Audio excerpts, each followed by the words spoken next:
Fissem id-Dipartiment tal-Malti fil-Fakultà tal-Arti tal-Università ta' Malta nilqakom għal din l-intervista li se nagħmlu jiena Adrian Grima u l-kollega tiegħi Dr. Michael Spagno li huwa l-kap tad-Dipartiment tal-Malti lill-Professur Jeffrey Hall li huwa studjuż ewlieni tal-Malti u speċjalment tal-istorja tal-Malti u element importanti fl-istudju diakroniku tal-Malti. Il-Professur Jeffrey Hall twielet fl-1955 f'Sydney, New South Wales, l-Awstralja. Nazzjonalità tiegħu hija Awstraljana u l-lingwi ewlenin li ħaddem huma l-Ingliż u l-Franċiż. Però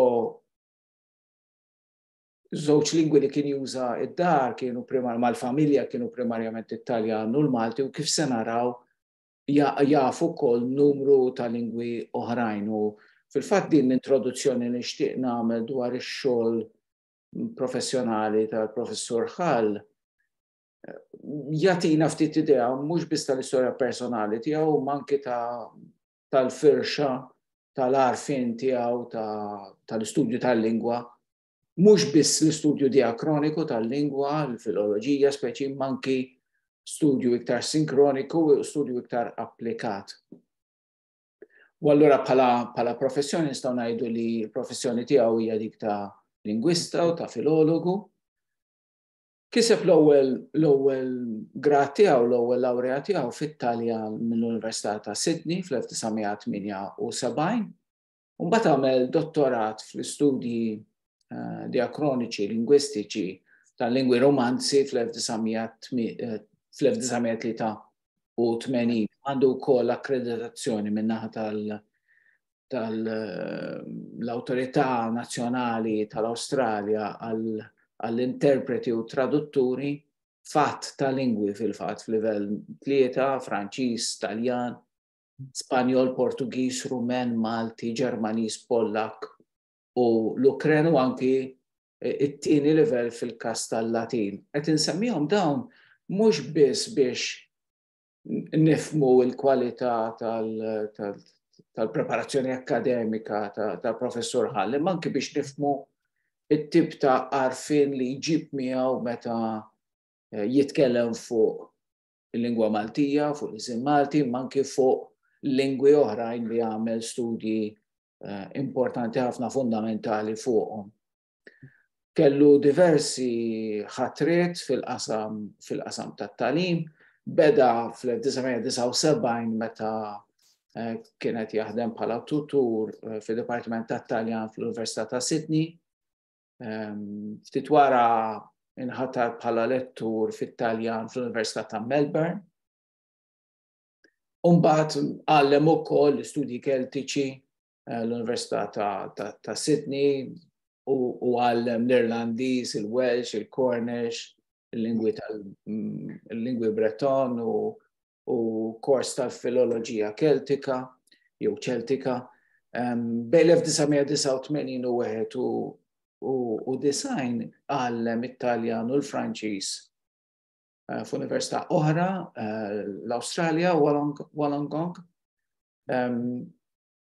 U minn hemm il-qudiem speċi kellu numru ta' ħatriet, ma anki fl-Università ta' Western Sydney Macarthur fejn kien lettur anzjan fil-qasam tal-lingwistika, imma mbagħad bejn l-2001 u l-2007 kien professur u direttur tal-riċerka u tal-pubblikazzjonijiet fl-Istitut Nazzjonali tal-Lingwistika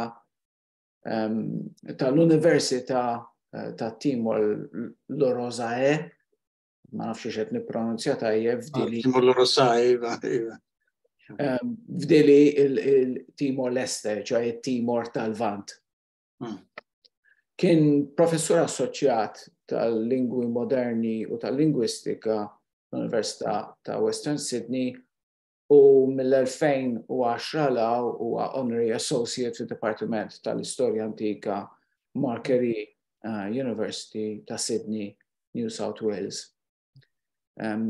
Il-ħidma professjonali tiegħu hija mifruxa fuq qatt kbir ta' oqsma Imma naħseb li il-professur Hall jaqbel miegħi illi waħda mill-iktar ħidmiet tiegħu illi tispikka hija x-xogħol li għamel fil-Timor Leste anki jew speċjalment fil-qasam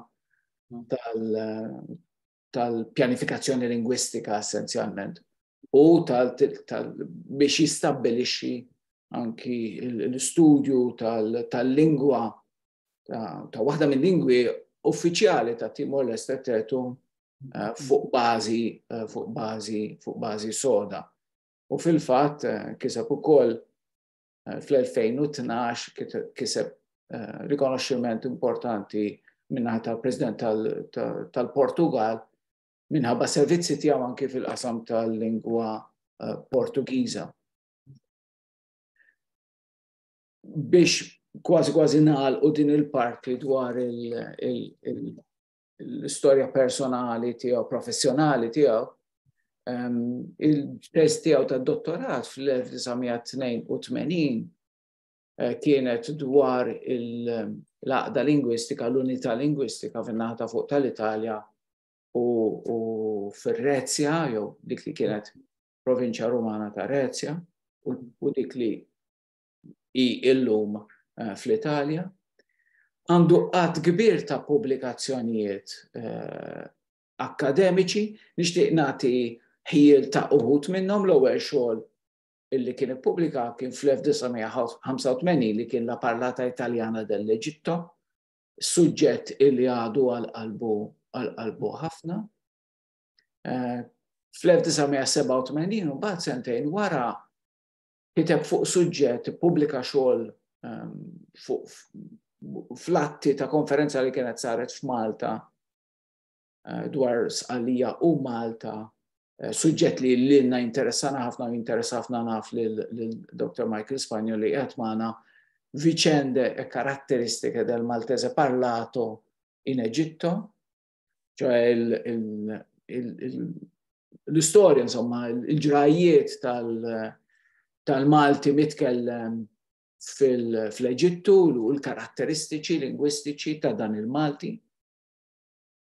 Ftit snin wara fl-1989 kiteb fuq in-nisel tal-isem Ħal-Kirkop f'dik li hija rivista biex ngħidlek internazzjonali tad-Dipartiment tagħna, Dipartiment tal-Malti, Journal of Maltese Linguistics, u mbagħad fl-1992 jiena qed nagħti bisħiel tal-blat kbir ta' pubblikazzjonijiet ta' Professur Hall, fl-1992 l-ewwel pubblikazzjoni tiegħu dwar il-sitwazzjoni lingwistika fil-Timor Leste, fil-Timor tal-Lvant, East Timor just a political question. Xogħol li kien ġie pubblikat Sydney. Fl-1993 u design u mbagħad qed nitkellem mill-perspettiva tagħna bħala studjużi tal-Malti, ħareġ ix-xogħol importantissimu tiegħu u importantissimu għalina 1993 The Malta Language, a Question, a Case Study in Cultural Imperialism, pubblikat minn Side International, xogħol li influenza u sawwar l-istudju diakroniku, l-istudju storiku tal-lingwa Maltija, ma mhux biss għax huwa fil-fatt huwa ritratt attent ħafna bir-reqqa ħafna ta' sitwazzjoni lingwistika li hija ċertament mhux lingwistika biss, imma tmisma mal-oqsma tas-soċjoloġija, tal-istorja kulturali u l-bqija.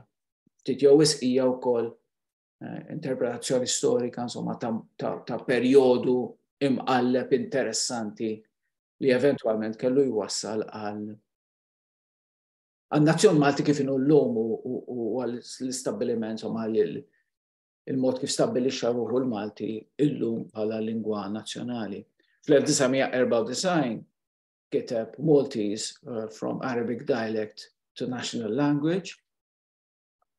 U fl-1994 fl-istess sena pubblika xogħol A National Language for East Timor.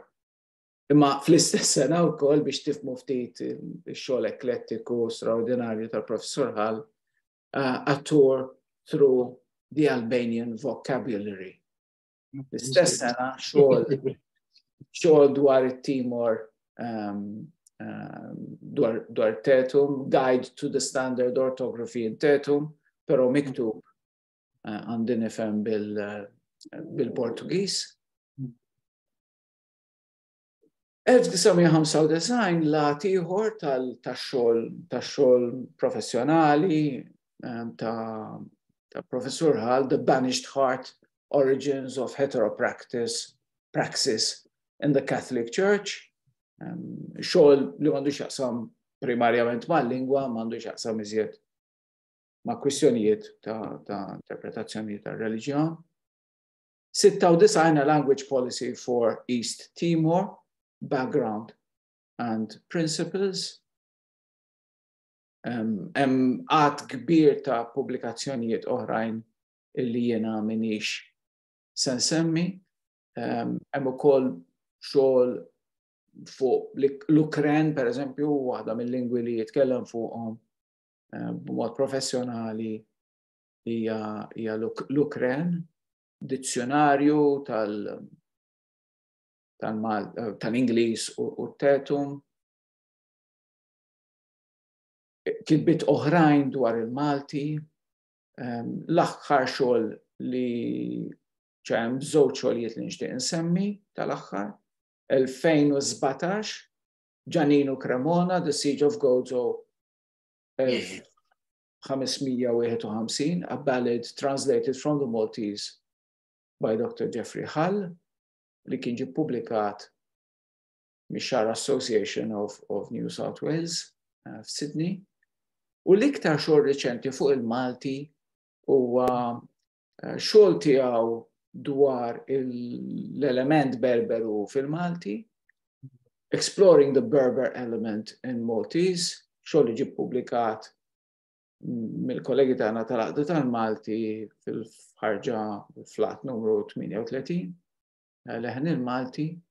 Xogħol li dan l-aħħar semmih kemm il-darba Dr. Lamin Suag, espert tal-Berberu, meta kien fostna fl-Università ta' Malta bħala mistudent tad-Dipartiment tagħna biex jitkellem fuq l-element Berberu fil-Malti. Fl-aħħar tisimgħu lill-Professur Hall mhux iżjed lili, ma jien naħseb li kien importanti li nagħtu idea tal-firxa, ma mhux biss il-firxa, anke l-profondità ta' dan ix-xogħol fatt kbir ta' oqsma. Professur Hall, kif jirnexxielek jew kif irnexxielek tagħmel dan ix-xogħol kollu u tmien tant lingwi differenti? Jiena kbirt fil-familja poliglotta għax l-Ewropej tal-Eġittu kienu kważi kulħadd minn familja imħalta. Jiena fil-familja estiża tagħna hemm ħafna nazzjonalitajiet u anki fost Italjani hemm kelliema ta' ħafna djaletti. Mela meta kont qed nikber kelli l-okkażjoni nisma' ħafna lingwi u kelli il-vantaġġ ukoll li n-nannit ma kinux jafu bl-Ingliż. U kont nadi ħafna żmien ma' nannit u in-nanna speċjalment kienet taf takra l-Ingliż u in-nannu kien jitkellem ftit mhux tajjeb ferm. Imma meta kont ma' nannit ma stajtx nitkellem bl-Ingliż u bil-fors kelli nitkellem bil-Franċiż jew bil-Malti u hekk kelli jiġifieri bażi tajba. U anti n-nannit kienu jiġu ħafna krabu wkoll, kelli ħafna kuntatti mal-familja estiża jiġifieri u hekk nisupponi li kelli dispożizzjoni naturali għal-lingwi għax jiena dejjem sibt li di ħaġa personali ftit għax pereżempju ċerti minn ħuti ma jitkellmu bl-Ingliż biss huma monoglotti Ingliżi. U naħseb li kif qed li ħaġa personali, imma jiena kelli preparazzjoni tajba naħseb fil-familja estiża.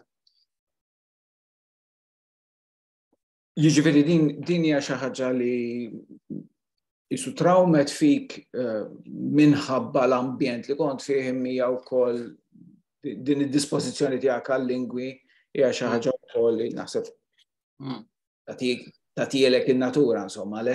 Iva, nista' ngħid ukoll li Nannuj kien appassjonat tal-lingwi in ġenerali, imma kien iħobb ħafna, kien jos ħafna il-Malti għax kien ħabib, kien korrispondent ta' Dunkar, ma kellna disgrazzjatament tliftom imma kelli itri li kien irċiva minn Dunkar u kien jikkollabora ma' Malti ibbażat li Xandra Ivo Muscat Azzopardi u flimkien ifundaw il-xirka ta' tixrid tal-Kari Malti.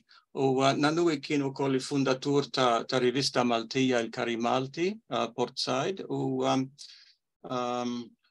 in-nanna kienet kittiba pero kienet tikteb bil-Franċiż u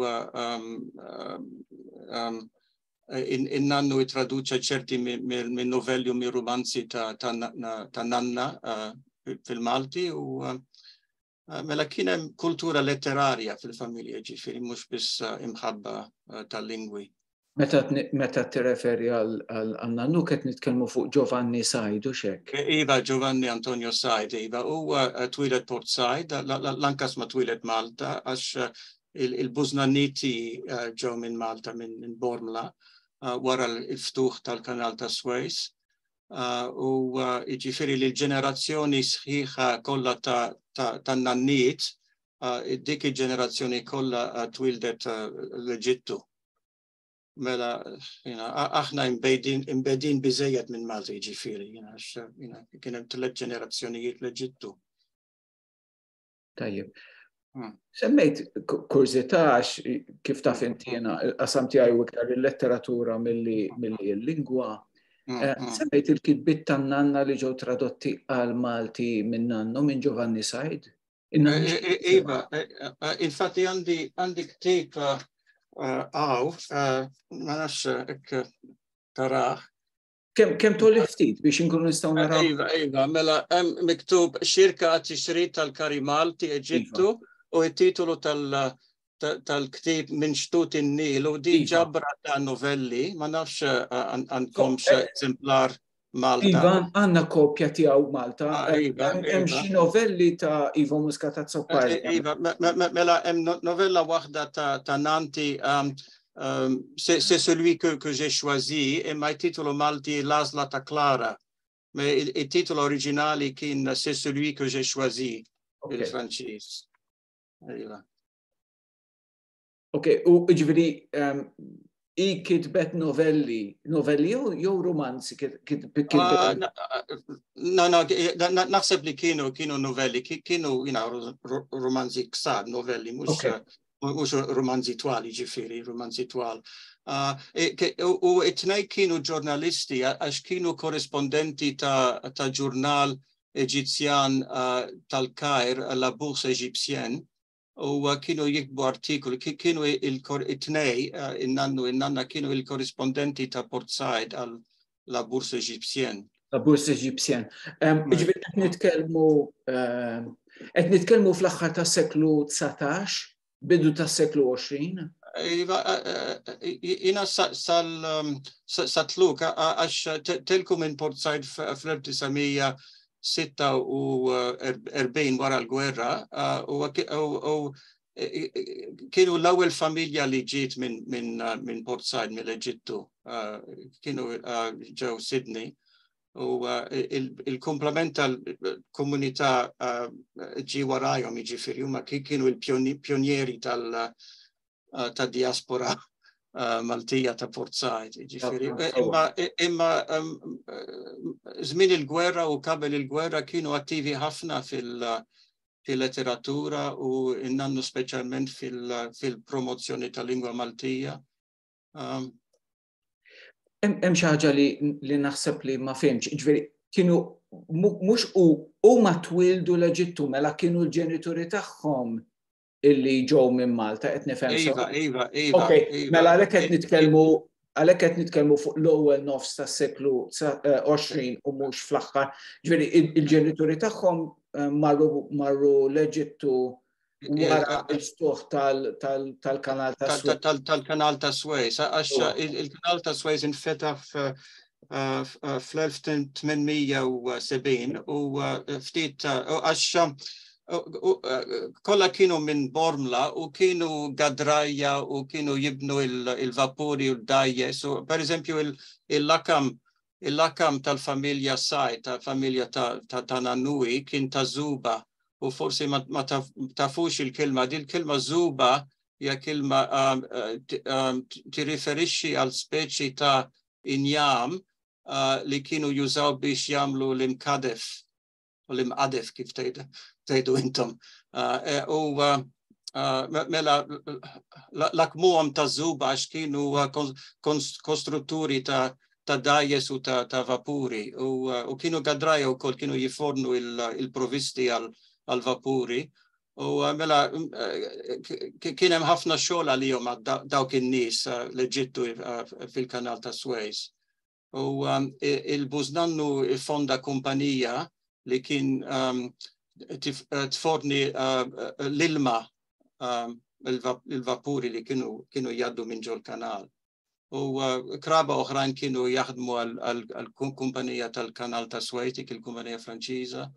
U kollha kienu koinvolti fil-kummerċ tal-baħar, jiġifieri l-affarijiet tal-baħar. Naħseb li kien hemm numru ta' Maltin li b'xi mod li kienu parti mill-komunità ta' eluf ta' Maltin jew ta' nisel Malti li kienu b'xi mod marbutin mal-attività tal-baħar jew qed naħseb jien naftit iżjed dwar il-Maltin tal-Ixandra. Iva, forsi nisbalja, għandi l-impressjoni li kien hemm taħlita ta' Maltin. Il-Maltin tal-Ixandra l-antenati tagħhom kienu ġew minn diversi partijiet ta' Malta, imma naf li l-maġġoranza tal-Maltin ta' Port Said kienu mill-Kottonera, speċifikament għax kienu jaħdmu f'dak il-kasam tal-attivitajiet tal-baħar. Tajjeb. Ma nafx forsi jixtieq jintervjeni Dr. Spanjol, Michael? Michael, jiena vera nieħu gost nismakom titkellmu u naħseb qabel ma nkomplu tajjeb li ningrazzjaw lil Adrian talli laqqana u lil Mark Karwana wkoll li għena mhux ħażin biex ikonna din l-intervista. Għandna pjaċir. Jekk tippermetti li nsejjaħlek Jeffrey, ma nafx ix. Jiena xtaqt li nitkellmu ftit fuq il-ħidma tiegħek dwar il-Malti fl-Eġittu. Ftit, nafu li komunitajiet Maltin inferxin mad-dinja hemm iktar minn komunità waħda, però ftit li xejn għandna dokumentazzjoni tal-lingwa kif żviluppat meta kien nies inqataw minn Malta, għandna xi xogħol ftit xogħol fuq il-Malti tal-Awstralja u bis-saħħa tiegħek għandna xogħol fuq il-Malti tal-Eġittu. Inti ddokumentajt differenzi fil-fonoloġija, xi ftit anke fil-morfoloġija, hemm ħafna affarijiet lessikali u xtaqt li kieku tkellimna ftit dwar dan l-aspett għax huwa interessantissimu għalina u imnalla jkun hemm għalek li jgħinuna nibnu inti l-ħolqa bejn anke id-dialett li ħadu magħhom il-Maltin ta' dak iż-żmien għax ovvjament ħafna minnhom kienu dialetti partikolari ma aktarx biex kelmu Malti standard u kif żammewh jew kif żviluppawh fl-art fejn marru. Iva. Mela ħaġa biex nibda ħaġa interessanti li nista' ngħidilkom hija li jiena naf li l-Bużnannit, il-ġenerazzjoni tal-Bużnannit li marru l-Eġittu minn Malta kienu bilingwi, mhux veru li kienu jitkellmu bil-Malti, biss kienu jitkellmu bit-Taljan u kienu jitkellmu Taljan b'varjetà speċjali ta' Taljan. Jiena dik il-varjetà li diskrivejt fl-ewwel artiklu li ktibt fil-karriera tiegħi u kien varjetà ta' Taljan ovvjament ħanajdu kalkata fuq il-Malti, għaxem għanda ċerta karatteristiki, per esempio, il-nukas assolut tal-konġuntiv u ħafna mill-kostrutti jissegu Italjan. Imma fatt soċjolingwistiku interessanti ħafna u li meta wara li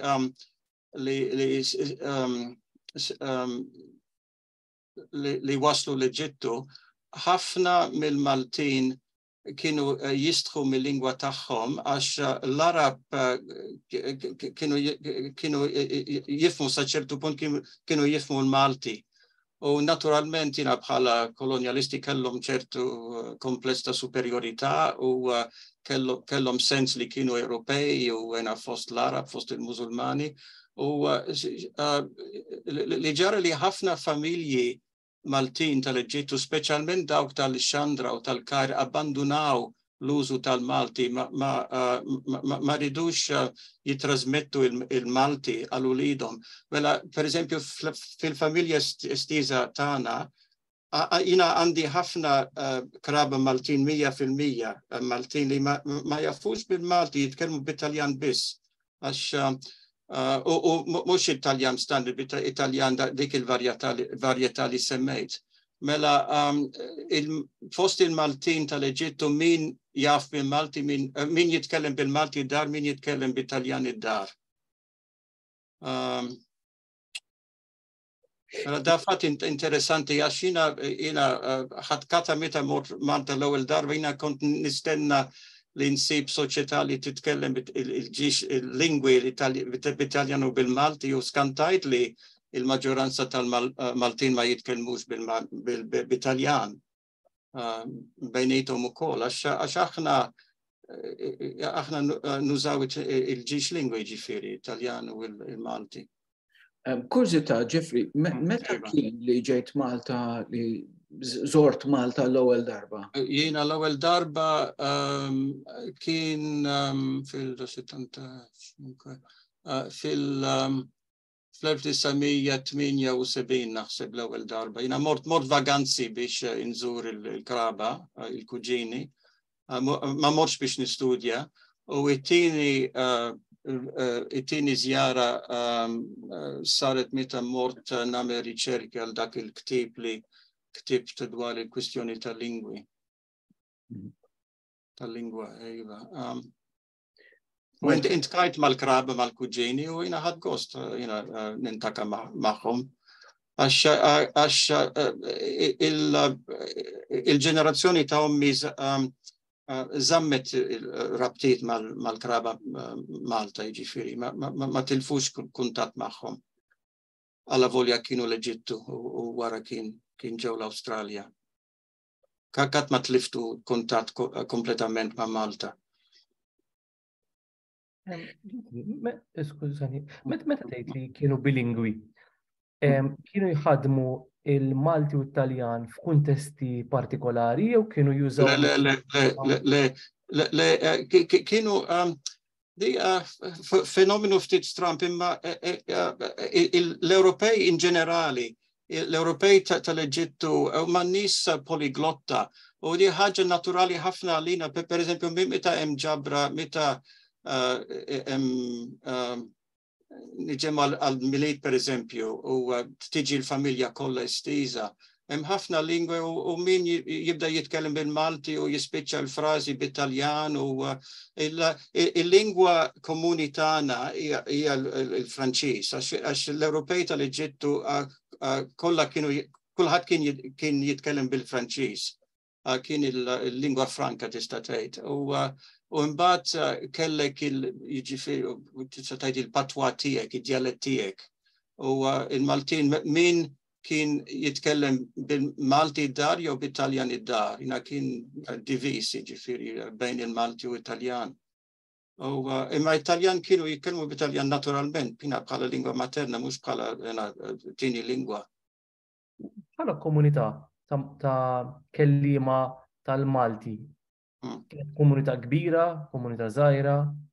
Jiena għandi l-impressjoni li l-maġġoranza tal-Maltin tal-Ixxandra kellhom mill-inkas il-ġenerazzjoni ta' ommi kellhom Italjan bħala lingwa materna u dawk tal-Kajru ukoll, imma Port Said ċertament il-proporzjoni kienu nofs.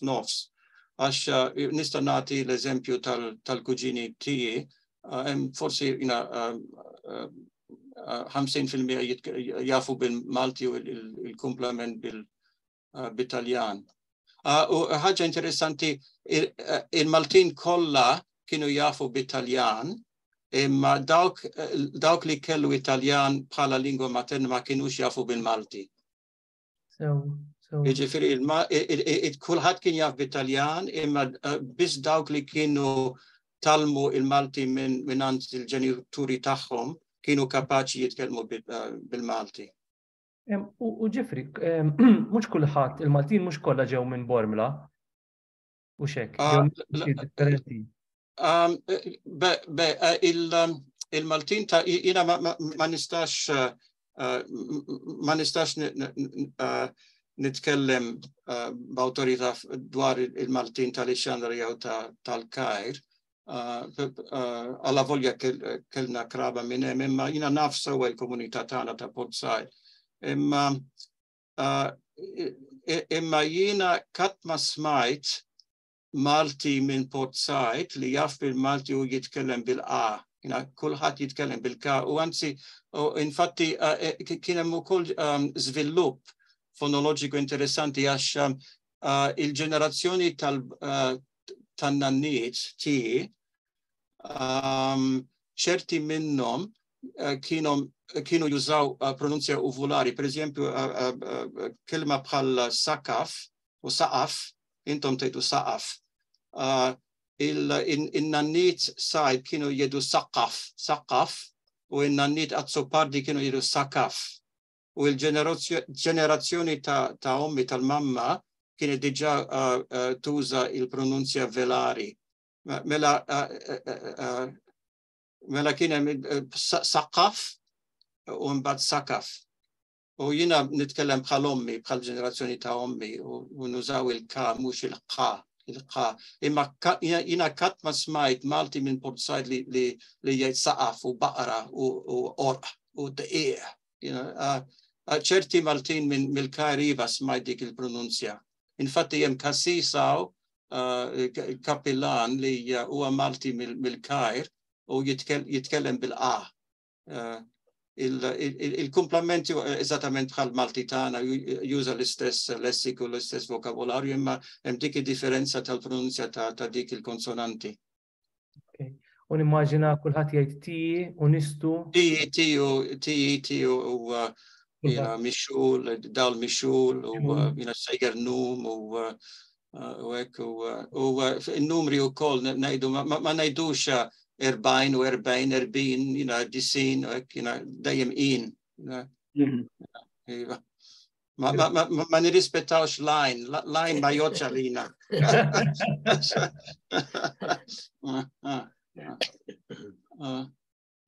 U anki ħaġa differenti tal-pronunzja tagħna wara meta ikun hemm line f'kilma Maltija, per eżempju, quando dite in maltese il-miele, noi diciamo mhux l-asel imma l-asel. Il-line ma jtawwalx il-vokali fid-dialett tagħna. Hemm ftit eċċezzjonijiet bħal ngħidu għamel bħal Maltin ta' Malta, imma ġeneralment ngħidu pereżempju l-ilma ela natik l-omor u hekk il-quddiem poġġejt asel fiċ-ċereali u hekk. Nissupponju li dik karatteristika ta' dialett tal-Cotonera li forsi mietet Malta, ma nafx għax kważi sparixxa dak id-dialett naħseb li ma nafux biżżejjed fuq id-dialetti tal-Cotonera, nippruvaw nagħmlu riċerka fuq id-dialetti ta' Malta Għawdex, imma daw il-karatteristiċi li qed issemmi inti, l-użu tal-kof, l-użu tal-form ta' timi, eċetera, u anke tal-vokali qasira meta jkun hemm line, għadhom preżenti, għad hemm kelliema li jużaw. Li hemm interessanti huwa li meta n-nies li jiġu mill-Cotonera jew mill-irħula ta' madwar il-Cotonera bħal ħażabbar jew raħal ġdid kelmu bil-Malti standard, xorta jgħidu nistu ġifieri b'xi mod forsi mhumiex konxi ma nafx il-kelma tajba. Imma kull forma stramba il-Maltin dejjem jiskantaw b'dil forma li nużaw fi dialettana ngħidu kajsu għal-isek, isek sakran per eżempju, purċinel jew xi ħaġa, ngħidu kajsek, kajsu, kajsa, kajsna, kajsi. U naħseb li hemm erk differenti għax kien hemm verb arkaiku qajjes u qajjes u bil-varjanti qejjes u naħseb li l-isek tagħkom ġej minn is, il-verb is, imma il-kajsek tagħna ġej partiċipju ġej minn verb ieħor li apparentement miet Malta milli jidher qejjes għalina, qejjes u ejjes għalikom. U hemm ħafna jiena u nagħmel għax qed nagħmel dil-ħabta qed naħdem fuq dizzjonarju Taljan Malti u interessanti ħafna li għax jiena qed nitgħallem ħafna u ħaġa li qed nitgħallem hija d-differenzi bejn il-Malti tagħna u jiena huma iktar kotrana milli ħsibt. Għax jiena ma kontx naf li kien hemm tant differenzi, hemm ħafna differenzi lessikali. Speċjalment fil-qasam tal-Angliċiżmi, għax l-Angliċiżmi kważi ma jeżistux fil-Malti tagħna. Aħna in-nannit qatt ma kienu jużaw kliem Ingliż fil-Malti tagħhom. U illum il-ġurnata il-Maltin ta' Malta jdaħħlu ħafna kliem Ingliż fid-diskors tagħhom, imma dawn huma kliem strampa lina. Alla volja ngħixu l-Awstralja u kulħadd jitkellem bl-Ingliż, meta nitkellmu bil-Malti ma nużawx dak il-kliem Ingliż kollu. Kemm hemm tfal jew żgħażagħ li jitkellmu bil-Malti? Jiena nista' ngħid disgrazzjatament jiena l-aħħar wieħed tal-ġenerazzjoni tiegħi li jaf bil-Malti, imma da għandu x'jaqsam mal-poliglossja tal-familja tagħna għax għandi kuġini li jitkellmu bil-Italjan jew bil-Franċiż tal-ġenerazzjoni tiegħi għax imma peress li konna minoranza dawk li konna nitkellmu bil-Malti, issa li mietet il-ġenerazzjoni kollha tal-mamma ta' ommi, aħna ngħidu mamma mhux mamma pereżempju di differenza. Issa meta jmut jiena naħseb se jmut il-Malti tal-Eġittu għaw l-Awstralja forsi Melbourne u postijiet oħra hemm nies persuni tal-ġenerazzjoni tiegħi jafu bil-Malti, jiena qatt ma ntkajt magħhom, nispera li jeżistu. Tal-Melita Social Club ta' Melbourne. Forsi immisni nagħmel kuntatt magħhom għax forsi jkun hemm għax jiena kont kif taf jiena kont naħdem Melbourne u immur biżejjed spiss imur Melbourne. Qatt ma mort dak il-klabb imma kien fondat minn Martin tal-Eġittu, mela nixtieq immur xi darba u nintaka magħhom u forsi nsib xi ħadd tal-ġenerazzjoni tiegħi li jaf bil-Malti jkun interessanti għalija. Imma jiena kelli esperjenza interessanti darba minnhom kont f'belt mhux bogħod minn Sydney f'dal-istat Galles ġdid tan-nofsinhar u intkajt ma' u jiena kont fis-supermerkat u smajt ġiex nisa jitkellmu bil-Franċiż u jiena ħsibt għadhom huma Franċiżi għax hemm Franċiżi l-Awstralja u mbagħad jiena kont qed nisemma' u daħlu ftit kliem Malti fil-diskors tagħhom. U jiena irsakt lejhom u qedtilhom għamela intom Maltin tal-Eġittu u forsi naħseb li kellimtom bil-Franċiż u kallu li le aħna mit-Tunes. Imma kellhom eżatt kienu jiena ħsieb li kienu mill-Eġittu għax kellhom l-istess intonazzjoni, l-istess pronunzja, l-istess vokabularju, mela għandi l-impressjoni li il-Maltin ta' peress li kellhom influenza Franċiża kbira bħalna, naħseb li il-varjetajiet tal-Alġerija, ta' Tunizja u tal-Eġittu kienu simili ħafna.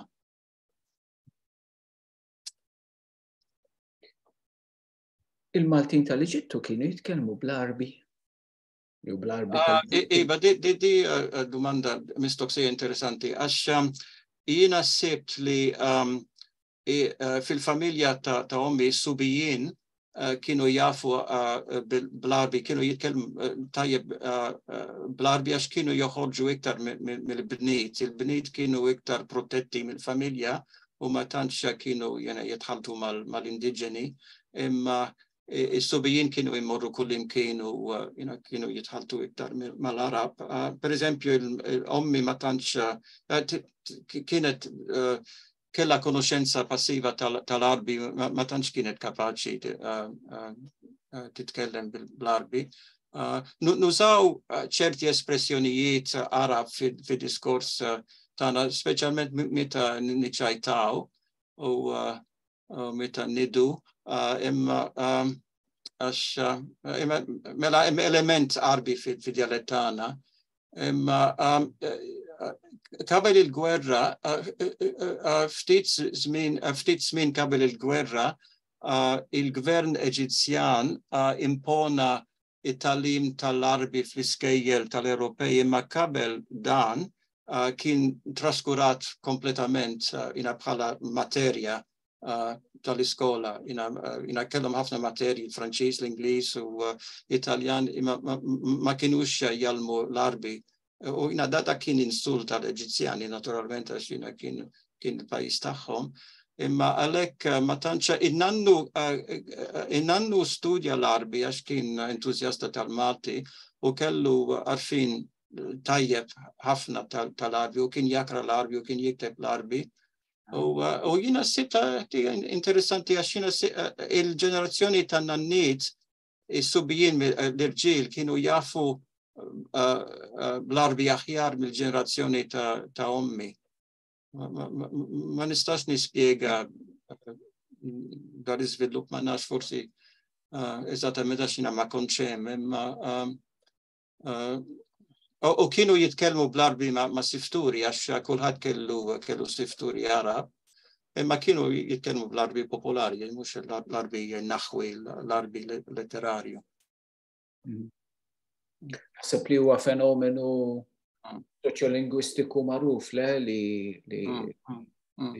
l-irġiel jew is-subien speċi jitalmu. Iva, u ħaġa oħra interessanti li l-Arab ma tantx kienu jitkellmu bil-Franċiż, imma kienu ħafna minnhom kienu jafu bit-Taljan, għax il-Taljan kellu preżenza ta' lingwa franka. Naħseb minn żmien Napoleon kien hemm ħafna kommerċanti u Taljani oħrajn li marru l-Eġittu u xerdu il-lingwa tagħhom, imma dejjem kaluli fil-familja li l-Arab, ħafna mill-Arab kienu jafu bit-Taljan u kienu kapaċi jesprimu ruħhom bit-Taljan.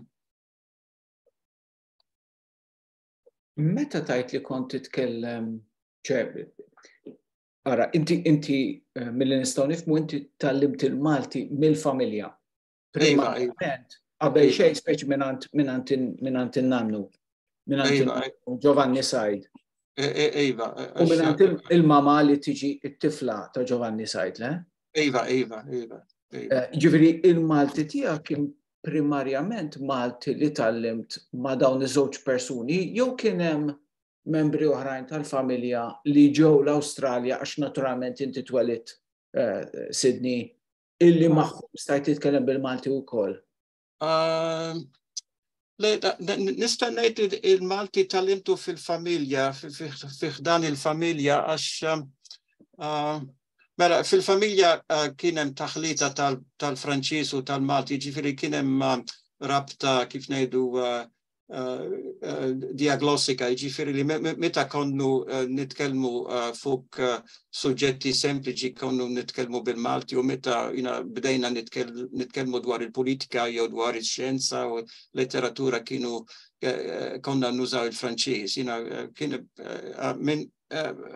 Imma Iġifiri li it-sijiet kolla kienu jitkelmu bil-Malti, juna kont nisma il-Malti minn għandhom u il-kuġini, dawk il-kuġini li kienu jafu bil-Malti kienu meta kienu jiġu għanna kienu jitkelmu bil-Malti, mela kelli ħafna okkazjonijiet biex nisma il-Malti mux bis mill-ġenituri, mill-nanniti, iġifiri. Meta ngħidu t-sijiet naturalment qed nitkellmu fuq ħut ommok, le? Iva.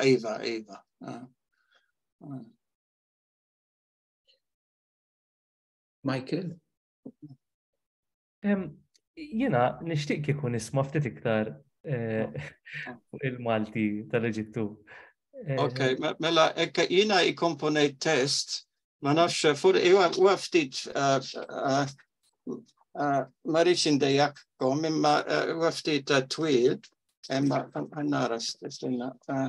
Nassigurak li minti għaddejjaqna xejn. Ok, jiena ikkomponejt test bid-dialett tagħna fuq argument fittizju u dan u eżerċizzju nistgħu ngħidu strateġiku għax taħħalt apposta u kemm stati partikolarizmi tal-Malti tagħna biex jispikaw. Ġifieri u it-test ftit twil imma naħseb li valla pena nakrah kollu biex ikolkom idea tajba tal-forum u tal-vokabularju tal-Malti Eġizzjan.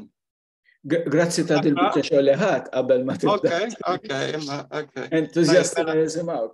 Ok, mela nibda nakra it-test. Ok,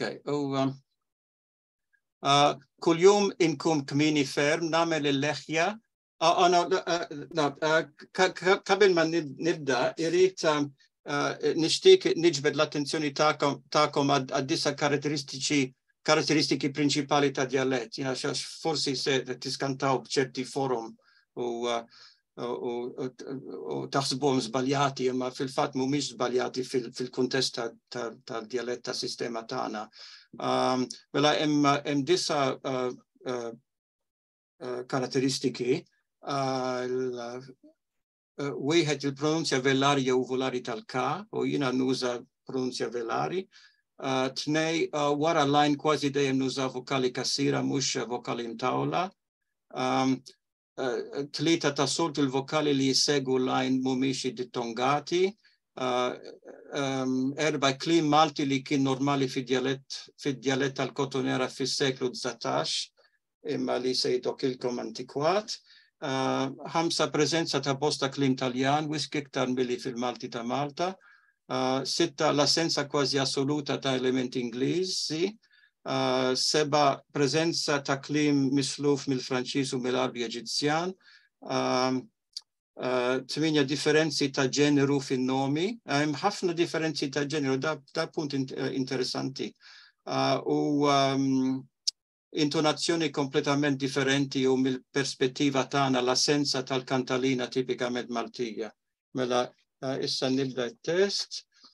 Kuljum inkum kmini ferm, nagħmel il-leħja, imur fil-kċina, nakfel il-bib warajja u nagħmel kalazzjon tajba. Ta' soltu nikol bajt bil-panċetta la Ingliża, fella ħobs mixwi jew karnuna blasel jew bil-konfitura, imma dalodu ma kil xej għax kelli ftit indiġestjoni. Xrobt kikra kafe wara li Marti Carmena daħlet libsa kimono. Għandi Bart tgħidli il-kalorifer mixul jew le. Għadni kemm xiltu nirrispondi għax kelli dak xejn ta' problema bl-interruttur tal-priża. Biex tixtimni sikwit tgħid li l-kafe tiegħi huwa ilma tal-kastan u non valla pena nipprova nuża l-kafetira u lankas it-tejjira. Ximdakit meta tikul Junani hekk għandi aptit nirribatti u ngħidilha x'voldili da kollu. Mela bakalek x'tgħidli trid tistalla jew x'kien tħambak. Imma minix bniedem biżbetku u lankas katletus inħalija tgħid. Carmena mara kalba tajba u rasa kwadra, imma bħal kulħadd għandha difetti tagħha u forsi mhux ħtija tagħha għax nisa kollha tal-PP u rabbewha biex tkun ftit kiesħa. Insomma, xħin tkun imburata, trid titendi meta tkellima, tiskanta kemm iniksa mittat, zbukkata meta titlef il-boxla u veru skorfna hekk xi ħadd itajla l-mostarda. Meta hija skontenta hija kapaċi tagħmel ħafna stejjer u kif jgħidu l-Arab minn zibiba tiftaħ ħammara jew bil-Malti minn enba tiftaħ dverna. Għalhekk منذ زوجت صرت مكار وتعلمت إنحنشللة. هي كانت ما تعطيني ريتا عش تحسبني بابا. مانا كانت كاب انفرميرا ومامينا قبل ما زوجنا ونسبوني لتعلم تكماندا متى كانت تخدم السبتار. نفتكر للماما ما حدش جراتيا معها إما زوجنا شورتا. أدا إمزون نعمل سالت البلت بيش نجبر الكارتة البنكة جديدة ليورد نايت وعندي أبونتمنت مع الجيرنت. يكولي نطلب لاشنسور عش الوفيتشو تيو في $5 تا جراتاتشيلي انورمي. ورا داني مور في الخوينت بيش نسيب فريتش جديد. دان لأن ما يسواش بصلة والكونجيلاتور مكسور. يريد نشتري كل مترخ جديد الصدتانا عش سوستي كلها هرجين.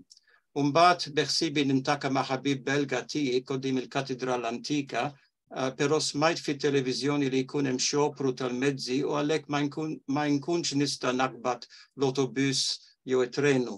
U lanka sirit jimmexxi l-automobil mhux biss għaliex il-frenijiet irid nirranġawhom, iżda wkoll għax ikun hemm ħafna traffiku fit-toroq minħabba x-xopru, ix-xufieri kollha bla sabaru jdokku il-klakson. Barra minn hekk dil-ħabta minħabba l-kriżi tal-karburant il-prezz tal-benzina ola u issa kija tal-istelli. Meta jtelefona sieħbi dik in-nar, kalli li ma jridx imur jikol ġo xi ristorant tal-belt fej għandek tagħmel koda fl-intrata u l-kamriri mhux biss ma jagħduk mal-pront imma jġalluk tistenna sija qabel ma jġibulek il-bistekka li jordnajt. U mbagħad jimpusturawk favoriska sinjur biex tħallilhom bakxix gwab. Imnala li deċidejna li niklu f'xi kafe modest għax jiena mxawwat mindu ħallast il-mekaniku li bidel il-volant tal-automobil tagħmena. Inkun sodisfat bi panino u gazuza. Illum ulidna li ma jibżux mill-bart marru jumu fl-ispjaġġa imma jinsawx l-infitaħ tad-dar. Mena marret tillab l-iskakki għand ħabiba u għalhekk ma nistax niċċaklak minnaw sakemm tiġi lura. Dwejjak għax għandi ħafna x'nagħmel illum. Mentri nistenna noħroġ il-briketti minn buti u npejjeb sigaretta biex neda. Wieħed mill-problemi li għandi nirriżolvi huwa dak tal-ilma. Hawnhekk jixti ħafna u meta x-xita tkun nieżla is-sakaf tagħna jitlef u l-ilma jibda jkattar. Nispiċċaw bilma mal-art fis-sala u hemm bżonn noħorġu l-bramel u galguletti, inneħħu l-petruni u l-geridon kollha, nattu l-kanapé bi patanija kbira u l-biblioteka bl-ixkavina ta' nanna. Ħaram li bid-djar hemm dejjem xingara. M'għandix il-kuraġġ nipprova nirranġa l-kanen waħdi biċċav Ingliża għax nibża li nagħmel xi ftira. Min m'għandu l-ibda esperjenza b'ħaġitek faċilment jieħu fonġa u jispiċċa jagħmel tobba fl-ilma. Il-viċinant tagħna Bob huwa raġel ta' xi 40 sena minn Nova Zelanda li jaħdem ta' zibelajju.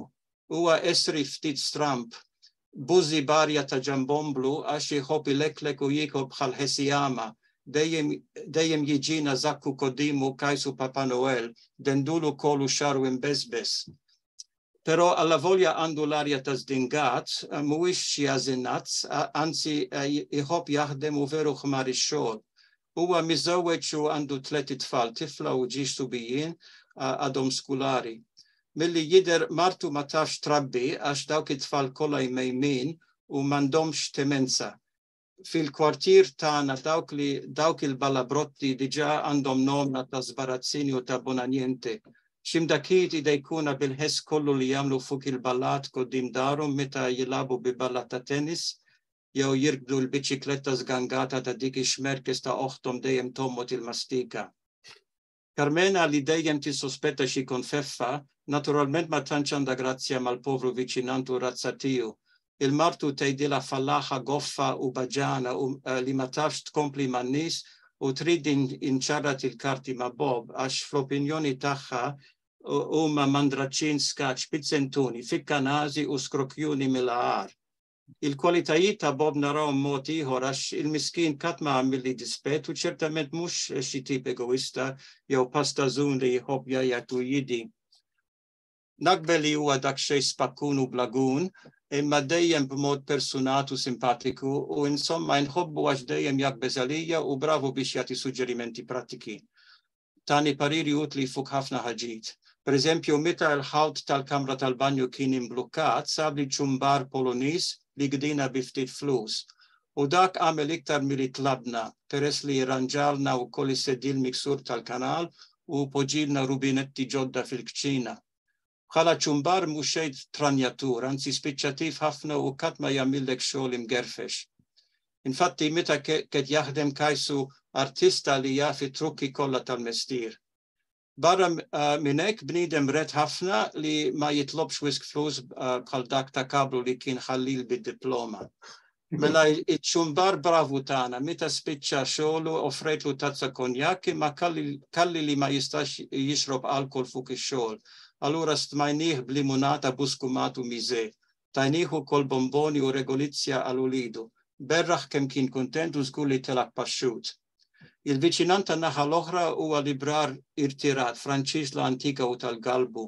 Ma nafx André Xomorandu naħseb bejn 80 u 90. Wara li bieħ il-librerija żgħira tiegħu mar jaħdem fil-Biblioteka Municipali bħala bibliotekarju en chef. Maluruzament is-sena li għaddiet Romol u ħajtu tbidlet għal kollox. Mindu marret Patres il-mara, André mal-inkunat tal-aġeb u aħna verament namlu dem ħażin għalih. Martu għada tonksu u l-imsejken jikbi kull meta jisemmija, għalhekk dejjem kuntent meta għandu l-okkażjoni li jgħaddi ftit żmien magħna. Tasew trist meta xi ħadd li tant ħobb jimbaraxek. U kellu disgrazzja oħra għax mara bil-kankru għal ħabta tal-ejt. Għamel il-kimjoterapija u issa fik għalkemm għandu jokod bid-dita minħabba problemi ta' sistema digestiv. Carmena li tħobb tħejt u tagħmel trikò, għamlitlu malja ta' suf u kultant sajjarlu xi ħaġa. Meta għalak sninu għamlitlu pasta tal-anniversarju biex xemmatu kollox. Għamilnilu festin u ħagost ferm. Dalodu xħin ħriġt il-barra biex niġbor il-ġurnal u nikontrolla l-posta, rajt il-André fil-ġnini sakki ċespulji bil-manka. Saħħa kif int etlu? Bħaxjuħ jirrispondini, pero sassa għadni arbulat u għek inkompli inċalla. Bil-ħak jina jissejjer għand il-bakkal illum wara nofsinhar, nista' nġiblek xi ħaġa mill-ħwienet. Għandi bżonn tubu dentrifiċċju mill-farmaċija u fliexkun eau de javel jekk imur għand il-kankajje. Tista' tagħmilli pjaċir. Allura qedlu u hekk nista' nipprofitta iktar minnek, taħseb li tkun tista' tson l-inkasti meta terġa' lura miċ-ċentru kummerċjali, ta' żgur. Diġà għadda l-pustir, saksini, iva, imma disgrazzjatament ġabli bis fattura tal-luċ elettrika. U Madam Carmena x'kett ikumbina llum? Kett tagħmel il-bagalji biex sejra Alexandra għand oħta li tistenna bebe ieħor, it-tarbija del-waqt tfakkas.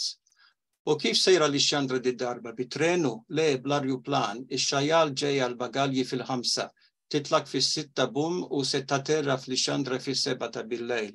Ma xebbiċ minn dawk il-voli kollha li tagħmel u le, dik tħobb iċċerċer, anzi li taħsibni ħassa għax nippreferixxi nokot id-dar. Oħta tgħix bot mill-arjuport le taħt is-sodda. Mela ejdila bon vjaġġu għalija, inservik. Għara xħin sar, jalla, aħjar nizgoċċa għax mena tridni niranġala l-aspiratur waqt li tiġbur il-ħwejjeġ. U taf, għal-ikla ta' nofsinari kolna battareħ u dura u ma narax issija. Ma kil xej illum u zakki keti dokċi rimella. Arrivederci. Very good. Għal-ħagġeb, eh? Laqqa xej tal-ħagġeb. Irridu iktar. Pressjonajt ruħi bil-Franċiż u bl-Arbi. Taljan kont nistennieh minn dak li għattinna, ma kien hemm element qawwi ta' Franċiż u Arbi, ma naħseb aħjar jitkellem Michael fuq dawn. Da kampjun karatteristiku ħafna ta' dialettana, mhux eżaġerat, għax użajt il-vokabularju normali tagħna. Ġifieri xi ħaġa bħal malurżament u inxaj. Iva, malheureusement, da franċiżiżmu ovvjament. Eżatt, u trist. Trist, iva. Iva, għax intom tgħidu kalbi sawda di mhix espressjoni li nużaw aħna, ngħidu trist, jiena trist, u malinkunat, jew dispjaċut. Vera interessanti, wis interessanti, hemm ħafna affarijiet xi tgħid hawnhekk. Kważi wieħed dak li jistenna x'hekk taħlita ta' Malti, ta' Taljan, ta' Franċiż, ta' Arbi tal-Eġittu, bħal baqxix pereżempju x'hekk il-baqxix. Ejba, għal-manċa, tgħidu manċa naħseb Malta, mhux hekk? Nużaw l-Ingliż, aħna nużaw tips. Tips, ejba żgur. Ma li interessanti li l-kelma buqxix tintuża Malta, imma f'sens ta' flus, jew ta' somma żgħira ta' flus, ma mhux fis-sens li sibu fl-Arbi tal-Eġittu ta' manċa. Ħaġa ftit korrotta, element ta' korruzzjoni fil-baqxix, mhux hekk? Iva, jkun. Skont kif tintuża.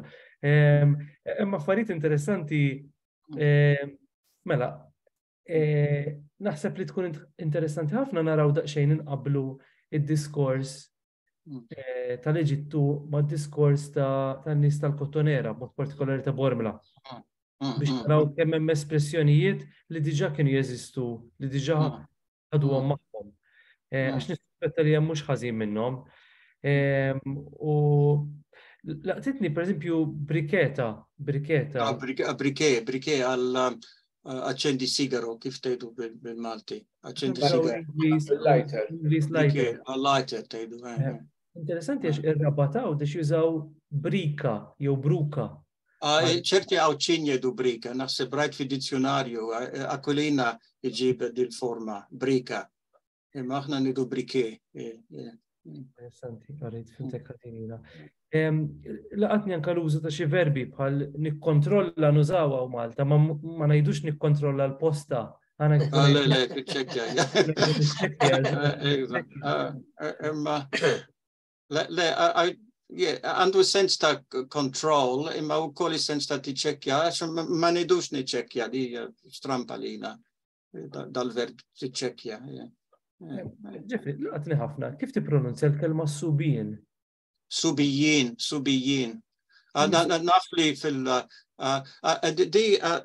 niftakar li l-ewwel darba li mort Malta jina kont mortant ċerti kuġini, jina naturalment minn Bormla, oriġinarjament minn Bormla, u jina użajt dil-forma subijin u kalla, iva, nanna kienet tajta, kienet titkellem mek subijin, iva.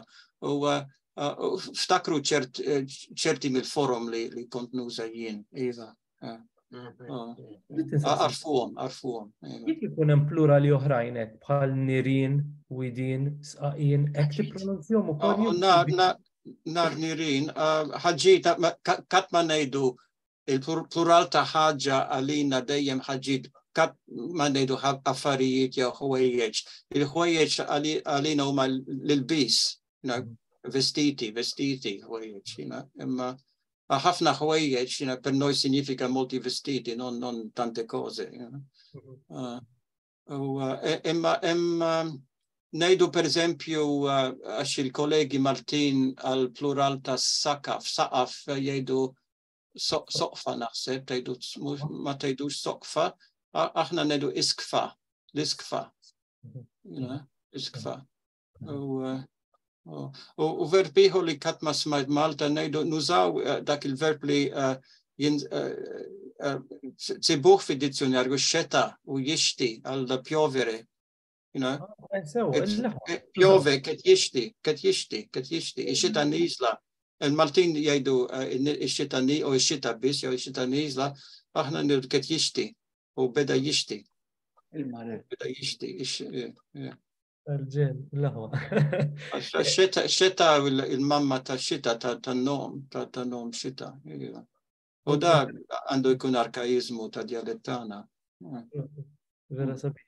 Interessanti ħafna il-nomi tal-aġent li bdejt tuża bħal Zibelajju. Iva, Zibelajju, dak li, kif tajdu il-Malta, dak li jġib jiġbor iż-zibel, kif tajdu.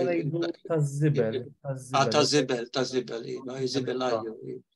U ċumbar, il-plamer? ċumbar, il-plamer, jgħina kat ma nidu plamer ċumbar, U ħagġoħra, intom tużaw ħafna plurali maskili fa, per esempio, tajdu ix-xufira.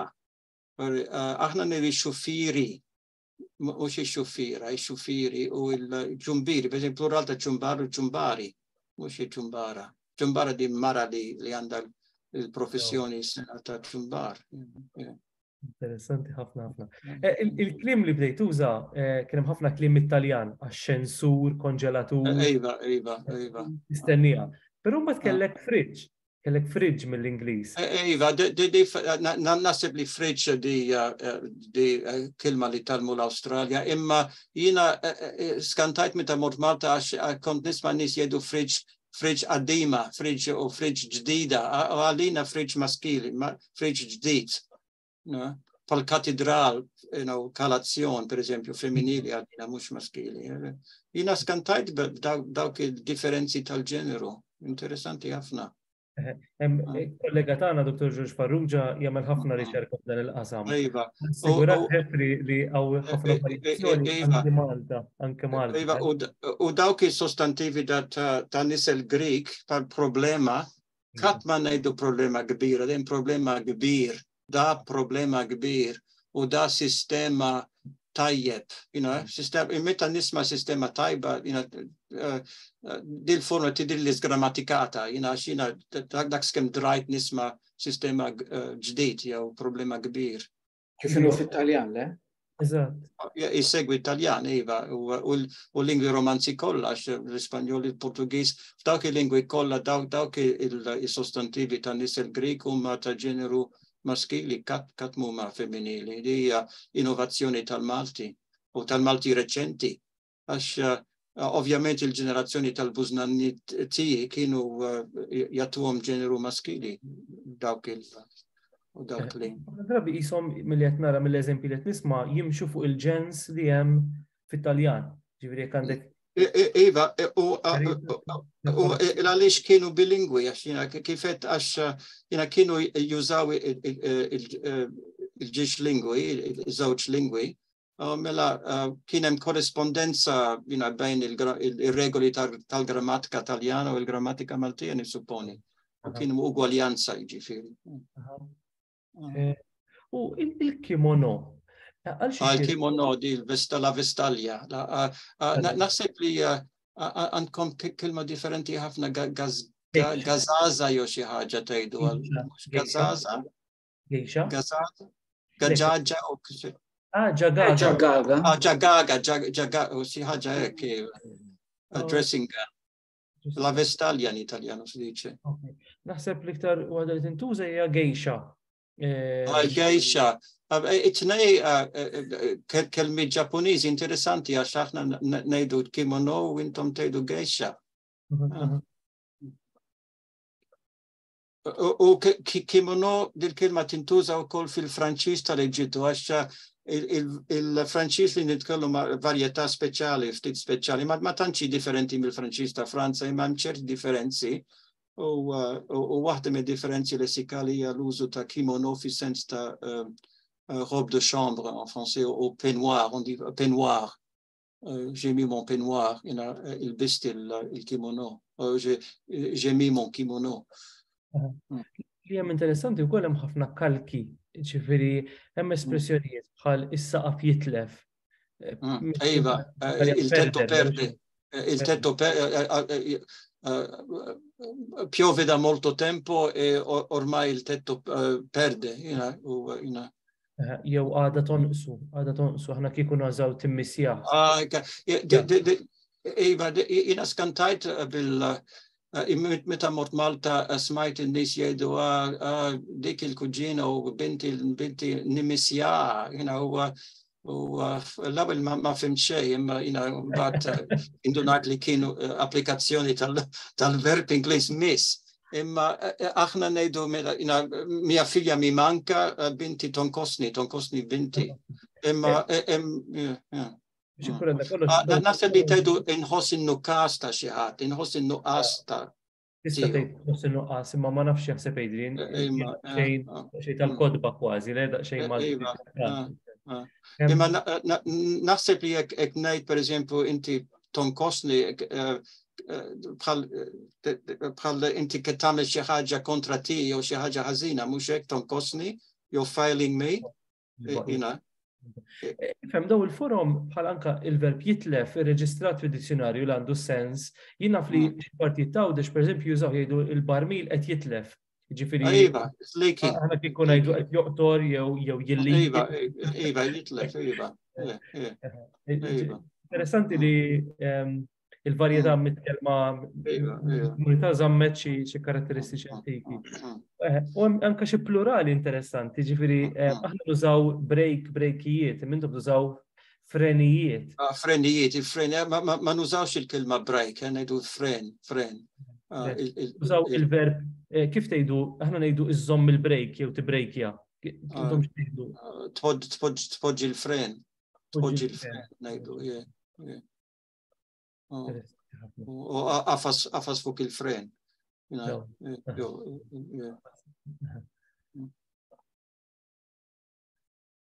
Tassew interessanti. Manċert, jekk fimx kelma minnhom imburrata, il-mara. Imburrat bil-buri. Di mal-umore, imburrat. Bil-buri. Vera sabiħa. U doppja R, u xek, imburrata. No, le imburrat, mux imburrat. R wahda. R wahda, ora, imburrat. Bazzat fuq buri naħseb. Iva, naħseb. Bil-buri, imburrat. Għem interessanti kol xi forum li ħna nużawhom fil-maskil. Iva. Għal-sigaret. Sigaretta, ħadd ma jgħid sigaretta fil-komunità tagħna sigaretta. U banka wkoll, banka lina li siġġu, speċi ta' siġġu. Imma banka nużaw l-istess plural tagħkom il-banek, hemm ħafna għaw Sydney hemm ħafna banek, imma sejjer il-banka. Aħna banka nużawha ħafna drabi tal-lottu. Tal-lottu naħseb. Ma l-istituzzjoni finanzjarja il-bank. U kellek il-kelma spiċċativ? Iva, spiċċativ persuna spiċċativa hija persuna kapaċi, kompetenti li tagħmel kollox malaj u iva spiċċativ, ħaddim spiċċativ, mhux għażin, jiġifieri il-kontrarju ta' għażin. U inti għamiltinna l-azzinazz ukoll, l-azzinazz, iva. Tintuża tingħat Malta azzinazz jew le? Bħala peġġorattiv ta' għażin. Mill-kodba nafa, mill-kodba. Iva, azzinazz. Jista' jkun li tintuża, Bħal sakranazz għandek xi forum. Sakranazz ngħidu. Iva. Proset. Jina għandi bżonn nerġa' nisimgħu bil-kwiet. Ok, jina kontent li ħadtu gost, Iva.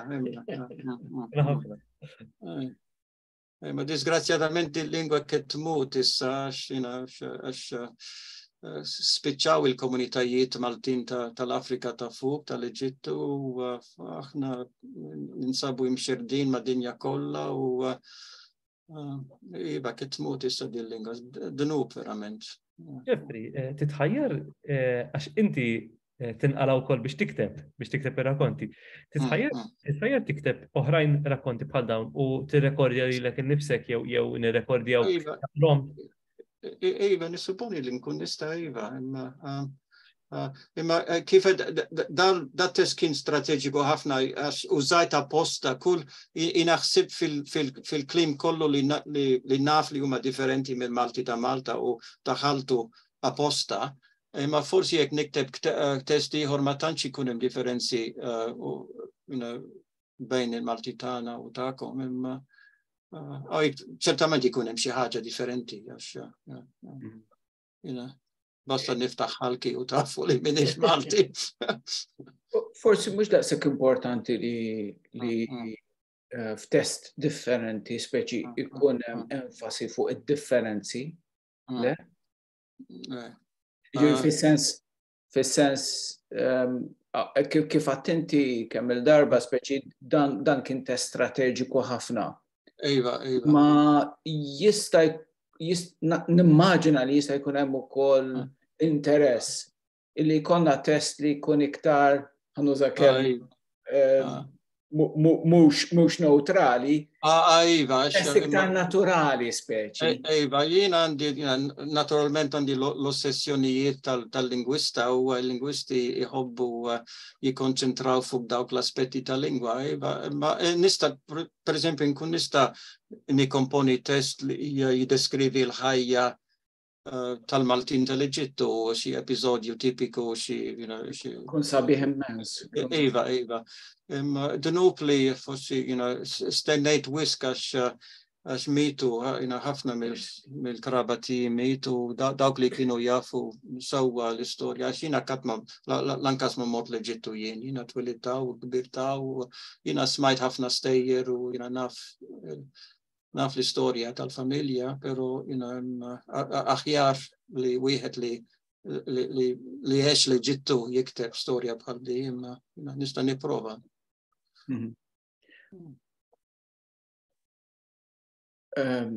Naf li Nick Kirkop kiteb l-istorja tal-Maltin tal-Eġittu. Iva, dakka naħseb li It-għajt ma Nick jena. Intkajt miegħu, Iva, jina wkoll kelli kuntat miegħu, naħseb li kellimna bil-Franċiż, naħseb li ma jafx bil-Malti dak. Jiena aħna bl-Ingliż tkellimna miegħu. Jiena dejjem kellimtu bil-Franċiż. Jaf bit-Taljan ċertament, imma wieħed minn dawk li ma jafux bil-Malti. Ikun sabiħ kieku jkollna forsi tikkonsidra li nagħmlu anke pubblikazzjoni mhux kbira speċi per eżempju ta' dan it-test u ta' test ieħor u jkun hemm ukoll recording miegħu. Tkun idea. Trid, Iva, imma il-ħin.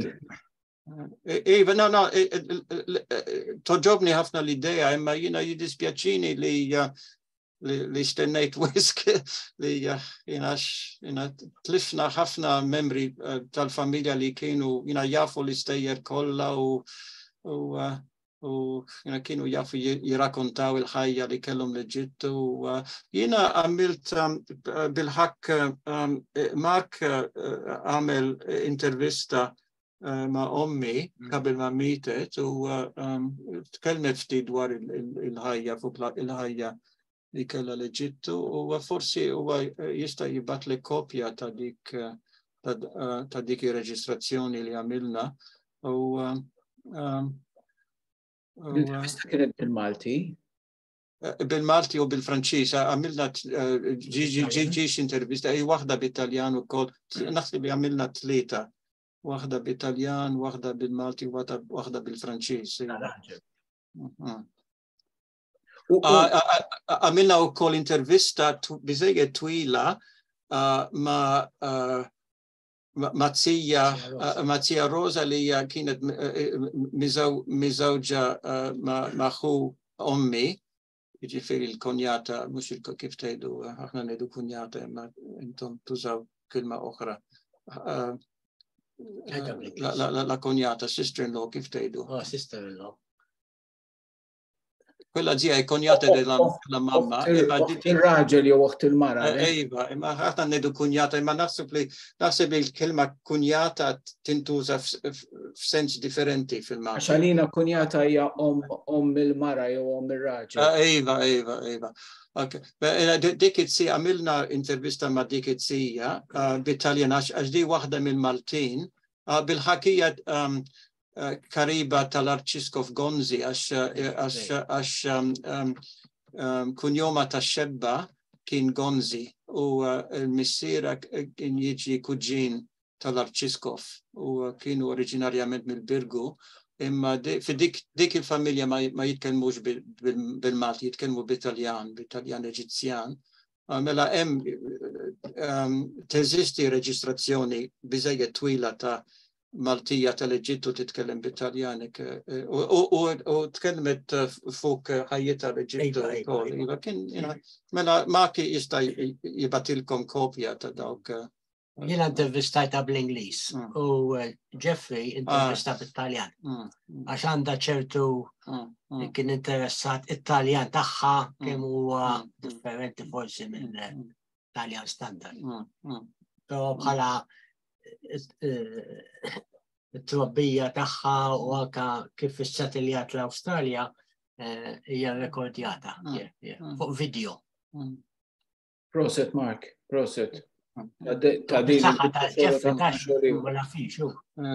Imma kien imisni nagħmel dak ix-xogħol kollu 20 sena ilu, verament jiddispjaċini ħafna inħoss speċi ta' mistħija u ta' veru jiddispjaċini li stennejt wisq u issa tlifna l dawk il-persuni prezzjużi li kienu jafu tant dwar l-immoddi.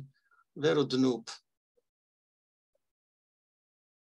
Dnub veru, ma naturalment aħna napprezzaw immens dak li għamilt u dak li qed tagħmel u għadek qed tagħmel, ġifieri nassigurak li aħna naħseb li taf li għandna portal, għandna sit ta' riċerka tad-Dipartiment tal-Malti u Michael Josip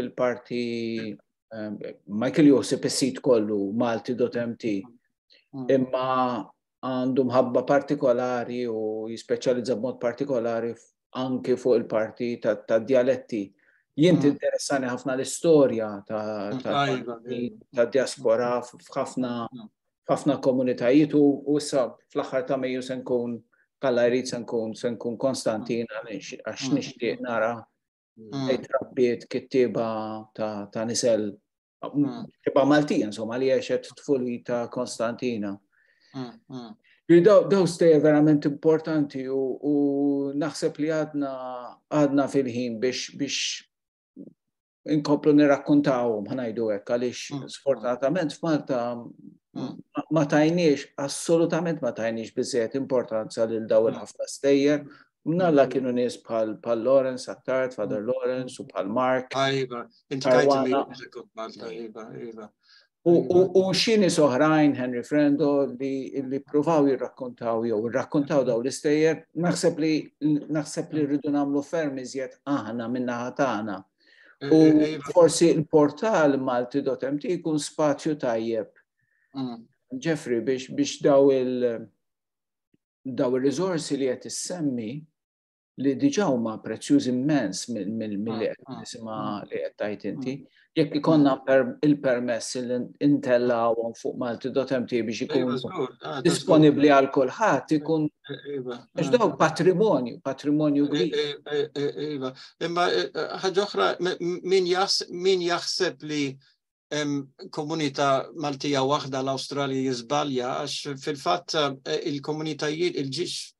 komunitajiet differenti ħafna u da problema ieħor li ma tantx kien hemm kuntatt bejn il-Maltin ta' Malta u l-Maltin tal-Eġittu u wieħed mill-motivi għax ħafna mill-Maltin tal-Eġittu li ġew jgħixu peress li ma kienux jafu bil-Malti kellhom iktar rabtiet ma' Taljani tagħhom.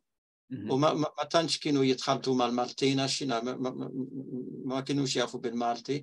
U hemm raġun motivi oħrajn ukoll għax kultura differenti u l-Angliċizzazzjoni li kienet ħaġa għalina naraw l-Angliċizzazzjoni ta' Malta bħala ħaġa negattiva ħafna għax l-Ingliżi ma għamlu xejn għal-Maltin tal-Eġittu, l-iskejjel kollha kienu skejjel Taljani jew Franċiżi u l-Ingliżi fetħu skola Portside fl-1939 biss, qabel ma bdiet il-gwerra, imma qabel ma għamlu xejn. Il-Maltin kellhom ċerta protezzjoni politika, kien hemm il-konslu Ingliż, imma il-Maltin kienu verament kienu tagħmel parti mill-komunità Latina ġenerali ġifieri. Meta ġew l-Awstralja ma tantx kellhom ħaġijiet komuni mal-Maltin ta' Malta. Mela ġiex kulturi differenti. U jiena stess ma tantx kelli kuntatti mal-Maltin ta' Malta, meta kont żgħir. Naturalment hemm ukoll il-fatt li fl-aħħar ta' snin 50 meta il-Maltin tal-Eġittu pruvaw provaw jiġu Malta ma tħallawx jinżlu l-art. U dik storja li għandhom mal-Maltin għandhom kontra ta'kom minħabba f'dan kien għalihom kien għarru kaza li Malta ma ċittax l-Maltin tal-Eġittu, kienu rifuġati u mkeċċin minn pajjiżhom u Malta ma riditomx. Ma tħallawx jinżlu l-art u kbira ħafna li għada hija weġa li għada tinħass. Naf mill-Melita Social Club speċjalment għax. ċertu risentiment li bakar. La dubju. Ma nafx Michael Rich semmi forsi xi affarijiet oħrajn. Għax naf li tkellimna fuq id-dialett tal-Kottonera kif kien mitkellem għal-ħabta tal-1880, ħseb li hija l-istorja li rrakkontajtilna, Jeffrey. U li intkom bqajtu titkellmu dan id-dialett jew din il-varjetà tal-Malti fil-familja. Nafu wkoll l-imħabba tiegħek għal-Malti nibtet speċi minn din ir-relazzjoni li kellek mal-mamma jew mal-mamma u man-nannu. L-imħabba għax-xjenza lingwistika? Naħseb li dak kien don naturali għax jiena kelli talent tal-lingwi u naf nimita l-lingwi wkoll jiena mimiku tajjeb ukoll. Nista' jimita il-Ċiniż.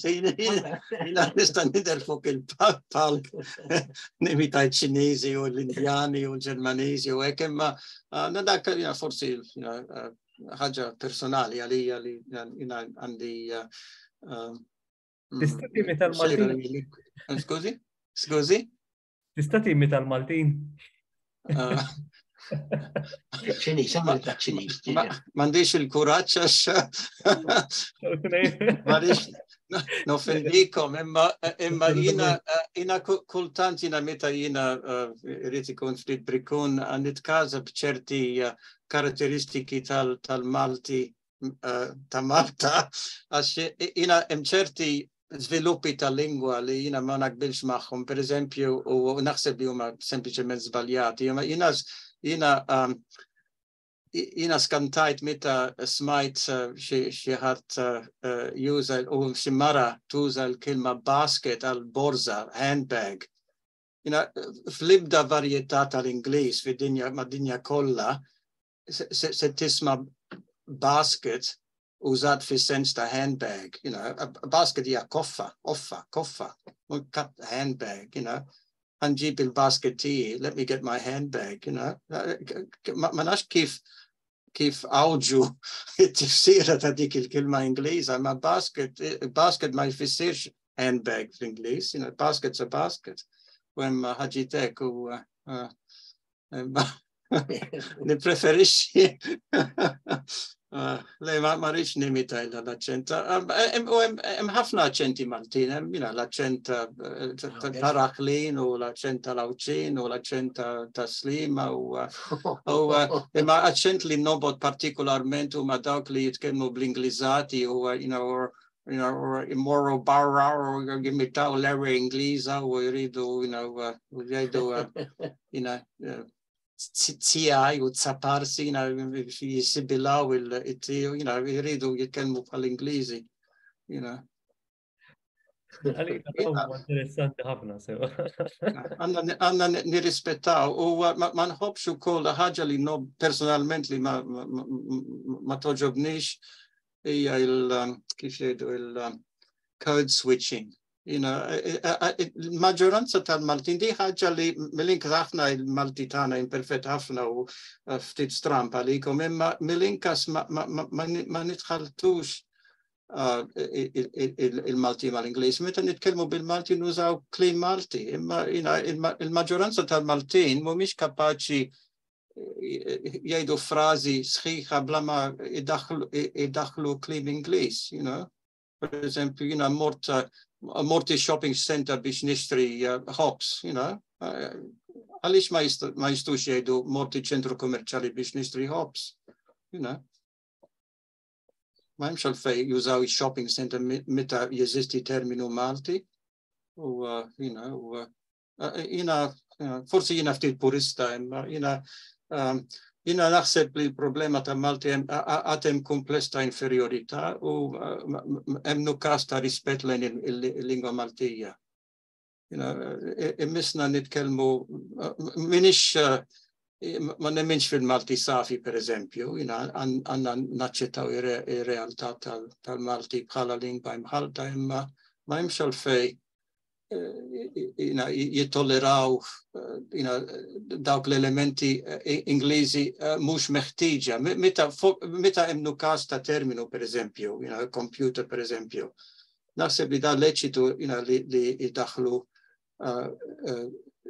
kilma Ingliża, imma meta ilha teżisti kilma Maltija u jabbandonaw dil-kilma biex jużaw kilma Ingliża, għaru kaza minn għalija. Għalix jgħidu iċ-ċess. Aħna nidħlu meta nisimmu il-kilma ċess għall-iskakki, tilab l-iskakki, ngħidu l-iskakki, u nilab l-iskakki fuq l-iskakkira, forsi tgħidu it-tavla ta' ċess, jew il-bord ta' ċess, ma nafx kif tgħidu l-iskakkira. Imma aħna dil-kilma daħakna għax ċess għalina il-loki, ċess, sejri ċess, il-loki, vadu għal ċesso, vadu għaffari una pisciata, vadu għal ċesso, hija erezija għalija. Għalina, forsi. Ma rix inkun kritikuna, xina naħseb, il-nis jihdu għalijom meta t-kritika il-mod kif jitkellmu. Naħseb li fenomenu li, Alex taqsejtek meta ġejt Malta l-axħar għaliex, naħseb li fenomenu li kiku jimpressjonak ħafna għalissa huwa in-nuqqas ta' għarfien ta' Taljan u kif dan qed jinfluwenza l-arfien jew l-iżvilupp tal-Malti. Il-waqt li għalija jiena 55 għal-ġenerazzjoni tiegħi u anki għal numru ta' ġenerazzjonijiet warajja il-punt ta' riferiment biex ngħidlek ewlieni kien it-Taljan meta jkolli bżonn fittex kelma fil-Malti, illum il-ġurnata l-punt riferiment isir l-Ingliż speċi, u għal-Ingliż. Jina forsi da ftit opinjoni ftit kontroversa, imma personalment kontra l-istatus attwali tal-Ingliż bħala lingua uffiċjali Malta, jina kontra l-abolizzjoni ta' Taljan bħala lingua uffiċjali. Għalija il-lingwi tradizzjonali storiċi ta' Malta huma tnej. U tnej biss huma il-Malti u Taljan. U l-abolizzjoni ta' Taljan għamlet ħafna ħsara lill-lingwa Maltija minn għalija u għalhekk għandna di sitwazzjoni ħażina illum. Imma naf li ftit hemm dawk li jaqblu mi, imma jiena kontra il-pożizzjoni attwali tal-Ingliż Malta. Jiena naħseb li l-Ingliż fattur negattiv ħafna Malta.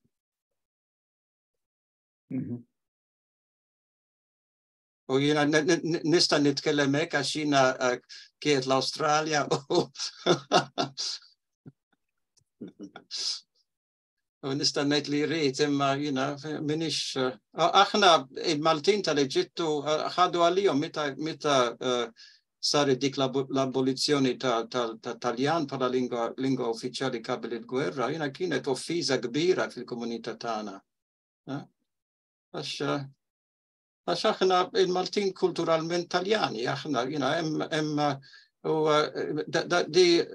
di mhix affermazzjoni tal-irredentizmu għax hemm il-Svizzeri li għandhom Italjan bħala lingwa uffiċjali u Franċiż, il-nies tal-Korsika għandhom lingwa Taljana wkoll.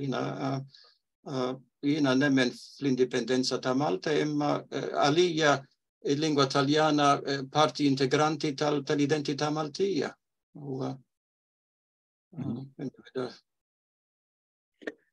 Suġġett ieħor li xtaqt insemmilek huwa kif tallim tikteb bil-Malti.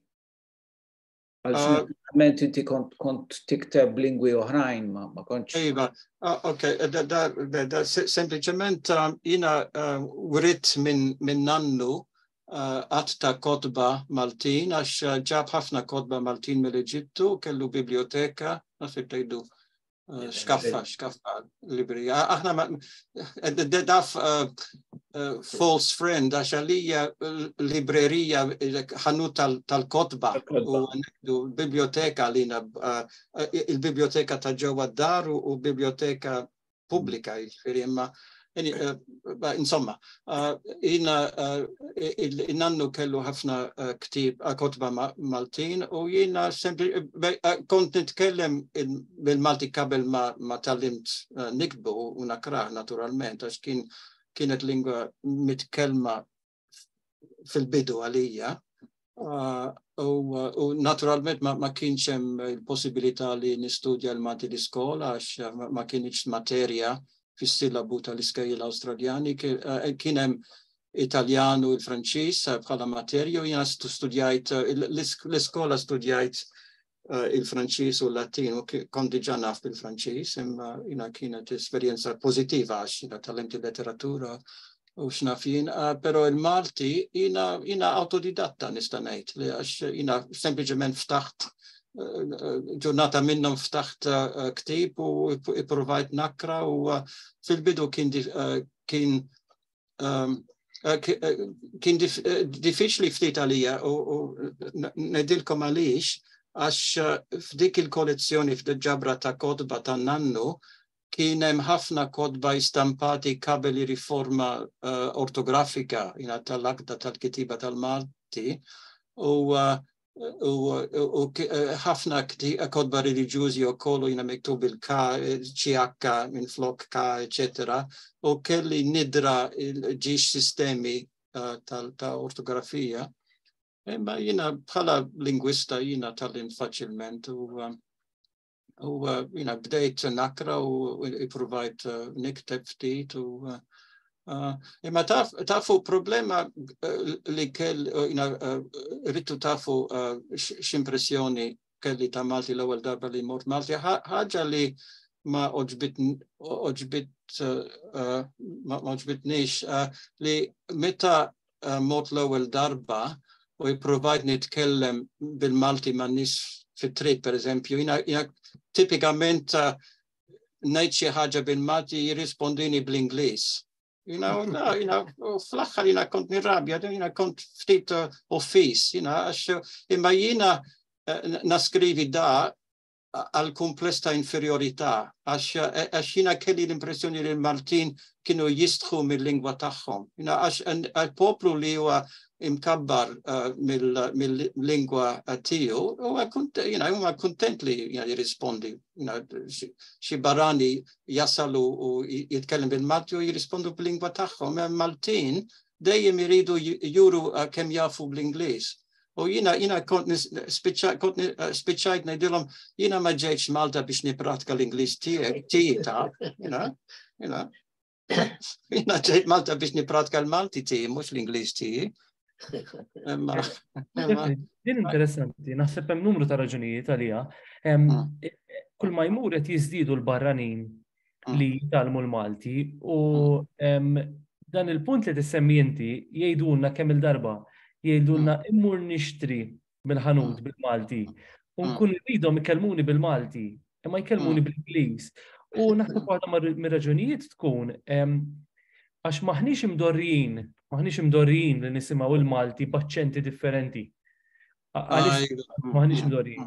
U naħseb ħafna Maltin għandhom il-kultura li jippruvaw jakkomodaw lil min ġie minn barra u allura jgħidu la kapaċi li komunika. Jiena żgur li kont nieħu għalija żbaljatament għax jiena naħseb li kellhom intenzjoni tajba. Imma kienu, ta' spiss kienu jgħidu, inti ta' barra u jina frankament ma kellix is-sens li kont Malti meta kont Malti. Jina telli dejjem kelli sens li kont f'xi frustiru barrani.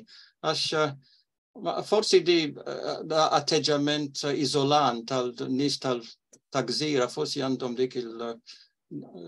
dak l-atteġġament, imma jina kont disappuntat ħafna għax meta mort l-Italja, għax għandna kraba l-Italja u Franza, jina nitkellem bil-Taljan, jirrispondini bil-Taljan, u nitkellem bil-Franċiż, jirrispondini bil-Franċiż, imma Malta kienet storja differenti.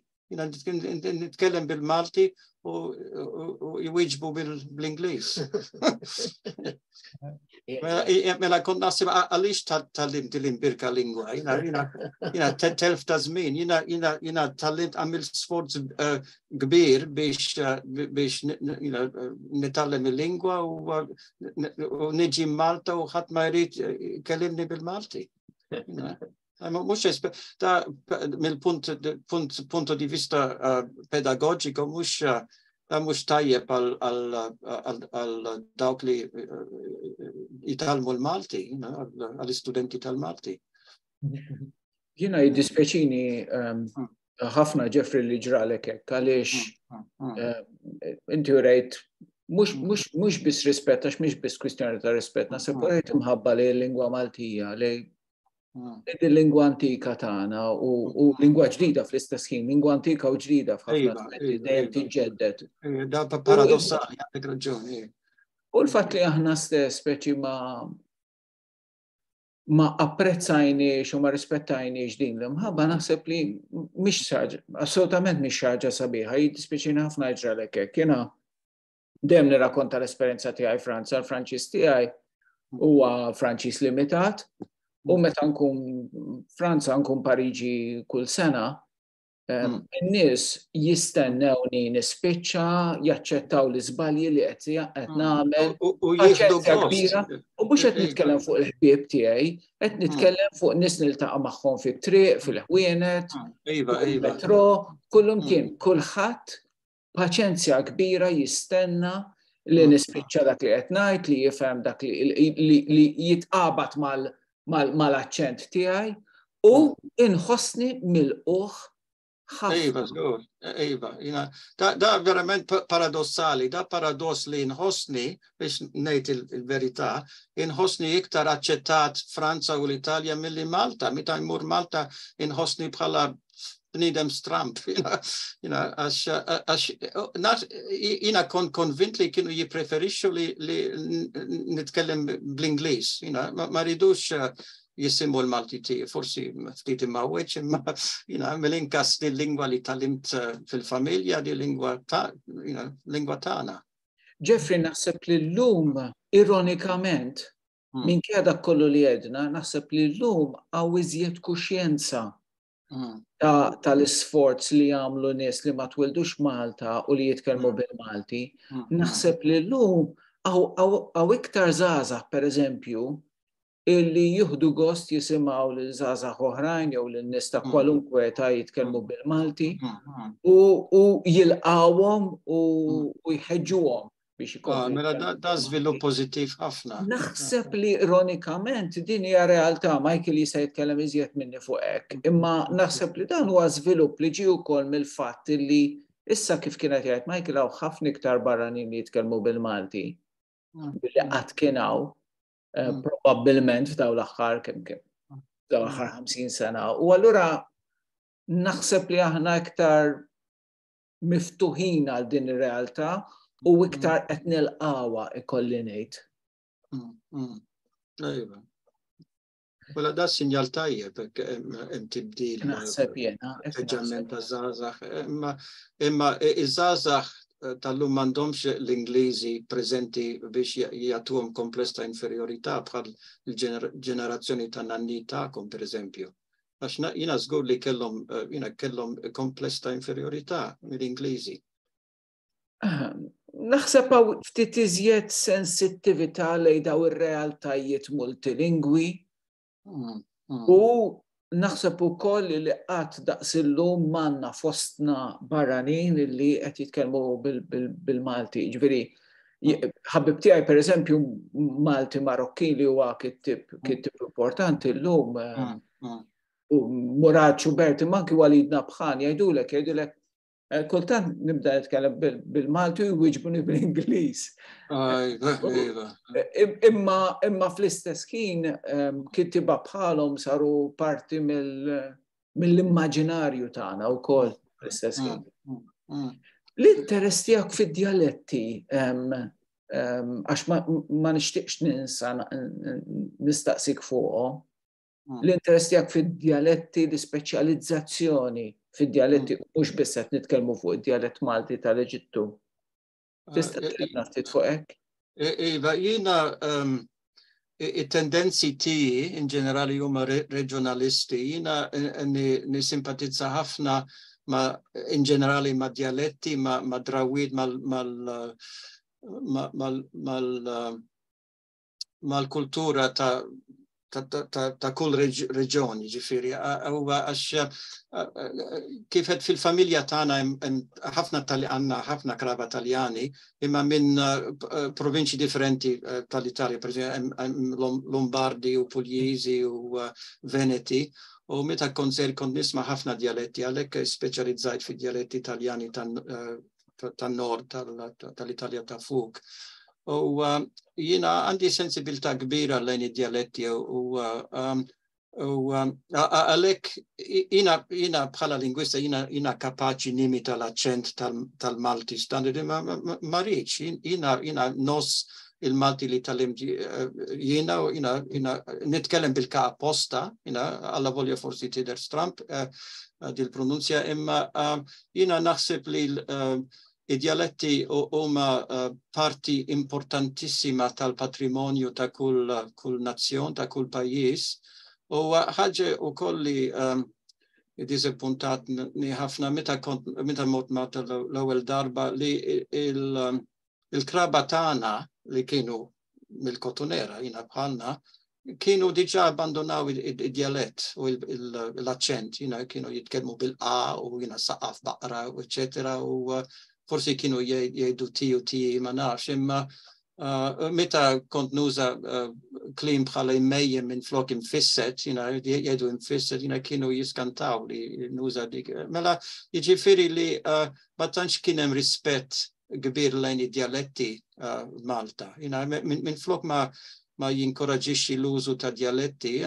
Żgur li Malti standard di ħaġa sabiħa, importanti li jkun hemm lingwa li takkat il-popolazzjoni kollha, imma l-istess ħaġa l-Italja m'għandniex nitraskuraw il-lingwi reġjonali u l-ankas Malta. Mela jiena di simpatija ġenerali lejn il-partikolarizmu reġjonali, lingwistiku nista' ngħid. U naf li Michael ma jistax idum ħafna u din konversazzjoni li aħna qed nieħdu gost immensament biha. Forsi tgħid xi ħaġa dwar ix-xogħol tiegħek fuq id-dizzjonarji u x-xogħol li qed tagħmel bħalissa. Mela, u forsi anki tgħaddi kumment fuq id-dizzjonarji li għandek dispożizzjoni tiegħek bħalissa u x-xogħol li qed tagħmel inti fuq id-dizzjonarji. Jiena x-xogħol tal-lessikografu li nagħmel, jiena ket nikomponi, ket nikteb dizzjonarju kbir Taljan Malti, imma l-iskop hemm diversi skopijiet, imma skop importanti huwa biex nittallem jiena biex jiena għax jiena meta xħin naħdem fuq id-dizzjonarju hemm dejjem xi ħaġa ġdida li nittallem, pereżempju differenzi bejn il-Malti ta' Malta u Malti tagħna u ħafna u termini speċifiċi tal-botanika, tal-ismijiet tal-pjanti, tal-annimali, tal-ħut u tal-insetti. Da xogħol appassjonanti, verament interessanti ħafna.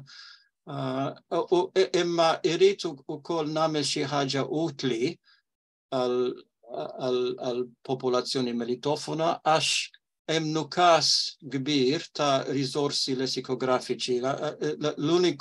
Naħseb li l-uniċi dizzjonarji Taljan Malti huma dawk ta' Falzon li għandi antik ħafna u hemm dak il-fratell Ludovic Imma da dizzjonarju trilingwi, Iva.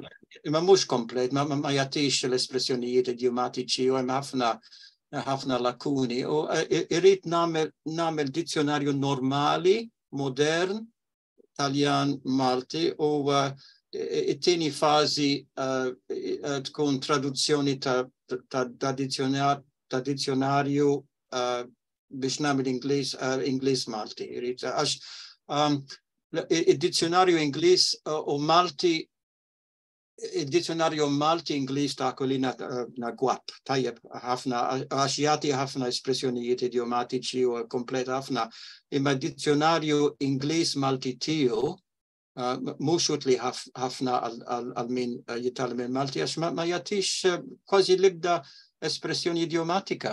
Jitraduċi li u ħafna drabi minn flok ma jitraduċi kelma jagħti definizzjoni. Mela irrid intejjeb ftit riżorsi lessikografiċi tal-Malti. Ġifieri l-interess ewlieni tiegħek huwa li taħdem fuq, naf li qed taħdem bħalissa anki bl-għajnuna ta' ħbib tiegħek fuq dizzjonarju Taljan Malti Taljan, qed nifhem sew? Taljan Malti, nista' norik forsi norik kampjun għandi nista' ma nafx tara dija. Iva. Da il-litra C, per esempio, parti mill-litra C. Ġveri dan xogħol li diġà miexi sew fih.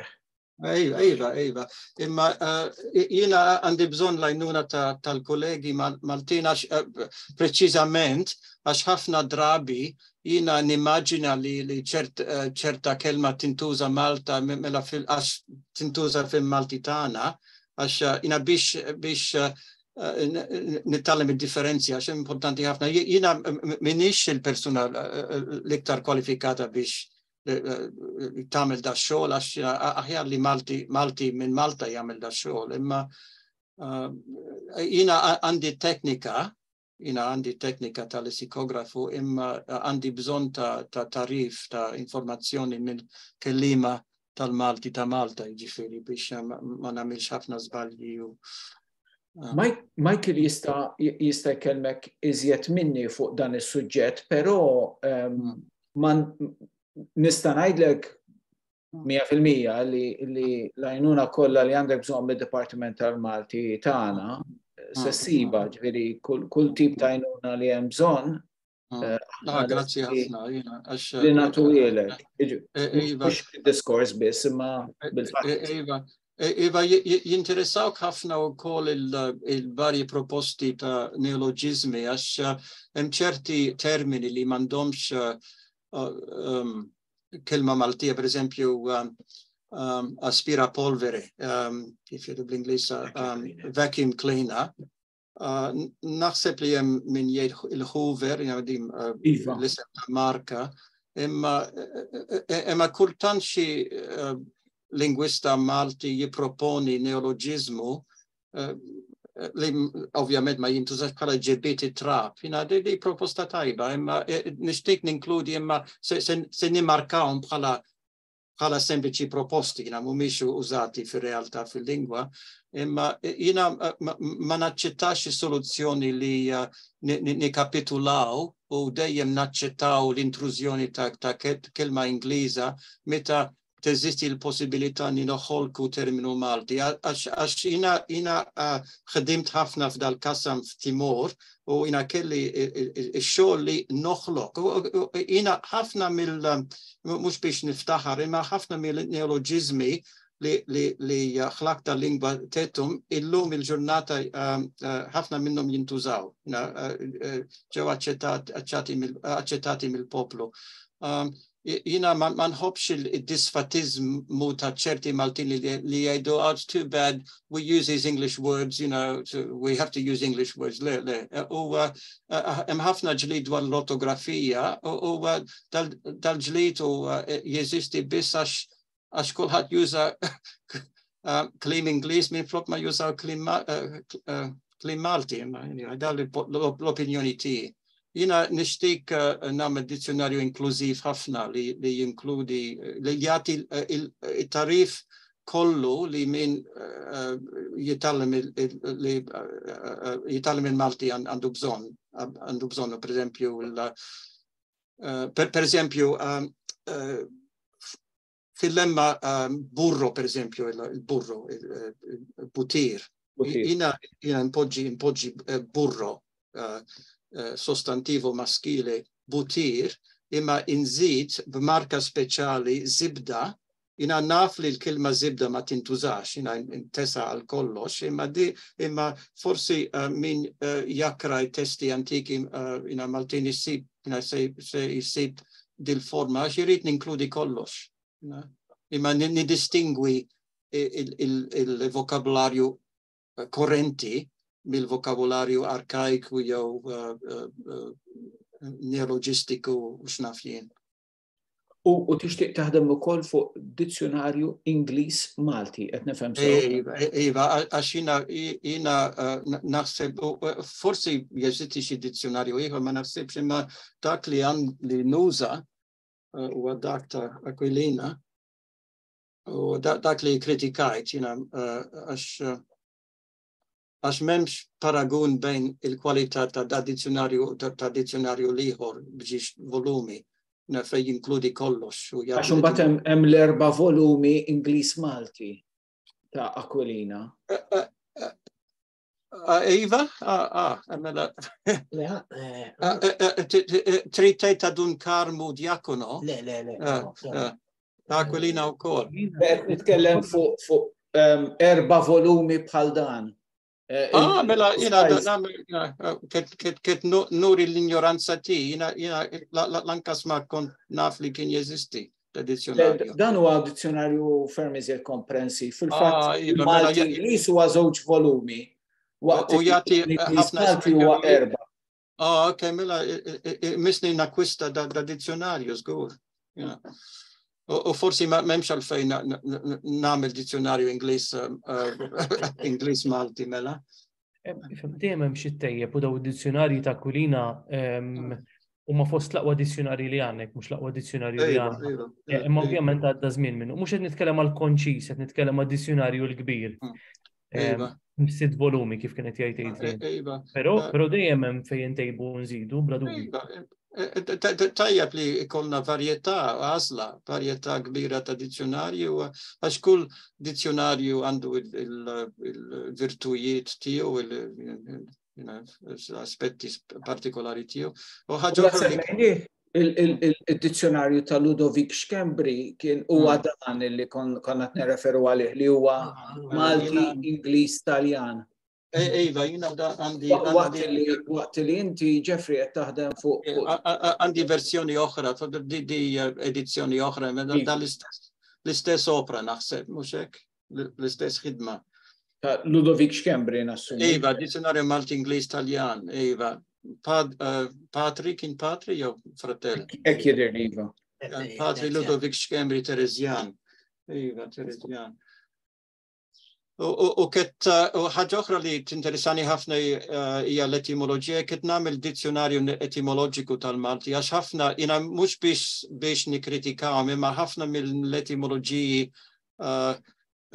mogħtijin minn Serracino Inglot u Aquilina huma żbaljati, u għax ma tantx kellhom konoxenza tajba ta' dialetti Taljani, jiena speċjalizzajt fid-dialetti Taljani u għandi ħafna dialetti dizzjonari dialettali, per esempio tal-Iskalli u tal-Kalabris, u jina skoprejt ħafna rabtit.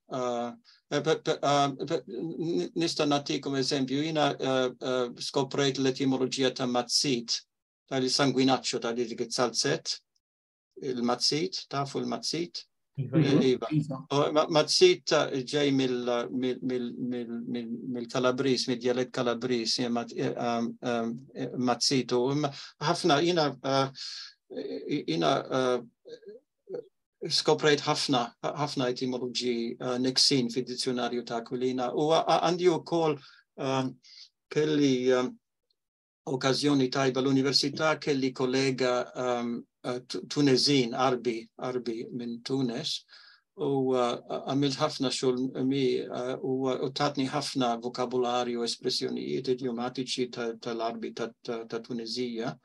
U per eżempju jina u meta għamilt dak l-istudju fuq il-Berberu xift u skoprejt l-etimoloġija tal-aġġettiv xelluk.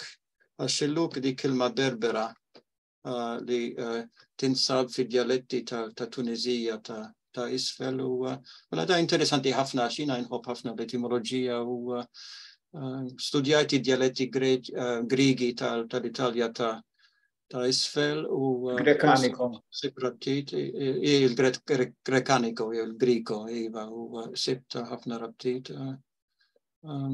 Dik il-kelma li semmejt Zuba, l-akam tal-familja għana, ta' Zuba di kelma Grekanika, per eżempju. Il-familja ta'kom il-laqam ta'kom huwa Zuba, naħa tal-mamana sum. Iva, il-familja sajt, iġivi il-buznannu patern ta' ommi, ta' Zuba u kien sajt ta' Giovanni u il-nannu matern kien Azzopardi Emanuele kien direttur ta' banda fil-Marina Ingliża. Nasib tajdu Surmas Muxek kien direttur ta' banda. U il-lakam kienu mużiċisti f'dik il-familja u l-lakamom kien tal-Karenz, tal-Karenz, għax Karenza kienet speċi ta' serenata u li kienu id-dokku fl-ewwel ta' sena naħseb Malta. Mela, iva, l-lakmi kienu ta' Zuba u tal-Karenz, tal-Arinz. Interessanti immens. Jena nissuġġerixxi illi nieqfu hawnhekk. Anki għal il-nasatejn nasru minn ġofik. Kolla ejjejna wara satejta, forsi. Nasru minn ġofik u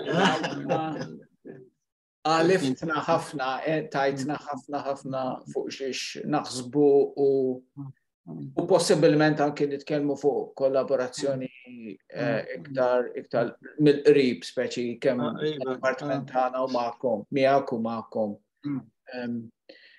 Jiġifieri nixtieq nirringrazzja ħafna lilek. Ġefri ħala għal min qed isegwi dan il-recording u din il-reġistrazzjoni speċi nixtieq nirringrazzjak ħafna mhux biss ta' dawn is-satej tal-ħaġeb li qattajna flimkien u tal-kollu li għattinna u tal-mod kif tkellimt fuq il-Malti u bil-Malti, imma anki u iktar ta' xogħol li ilek tagħmel fuq medda ta' ħafna snin issa, fuq medda ta' 40 sena fuq il-Malti u fuq bosta lingwi oħrajn.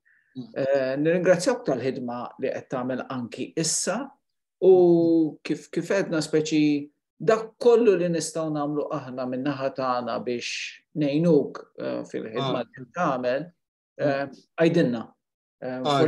Grat ħafna, grazzi ħafna tal-offerta ta' għajnuna, għax għandi bżonn għajnuna. Kemm tgħidilna?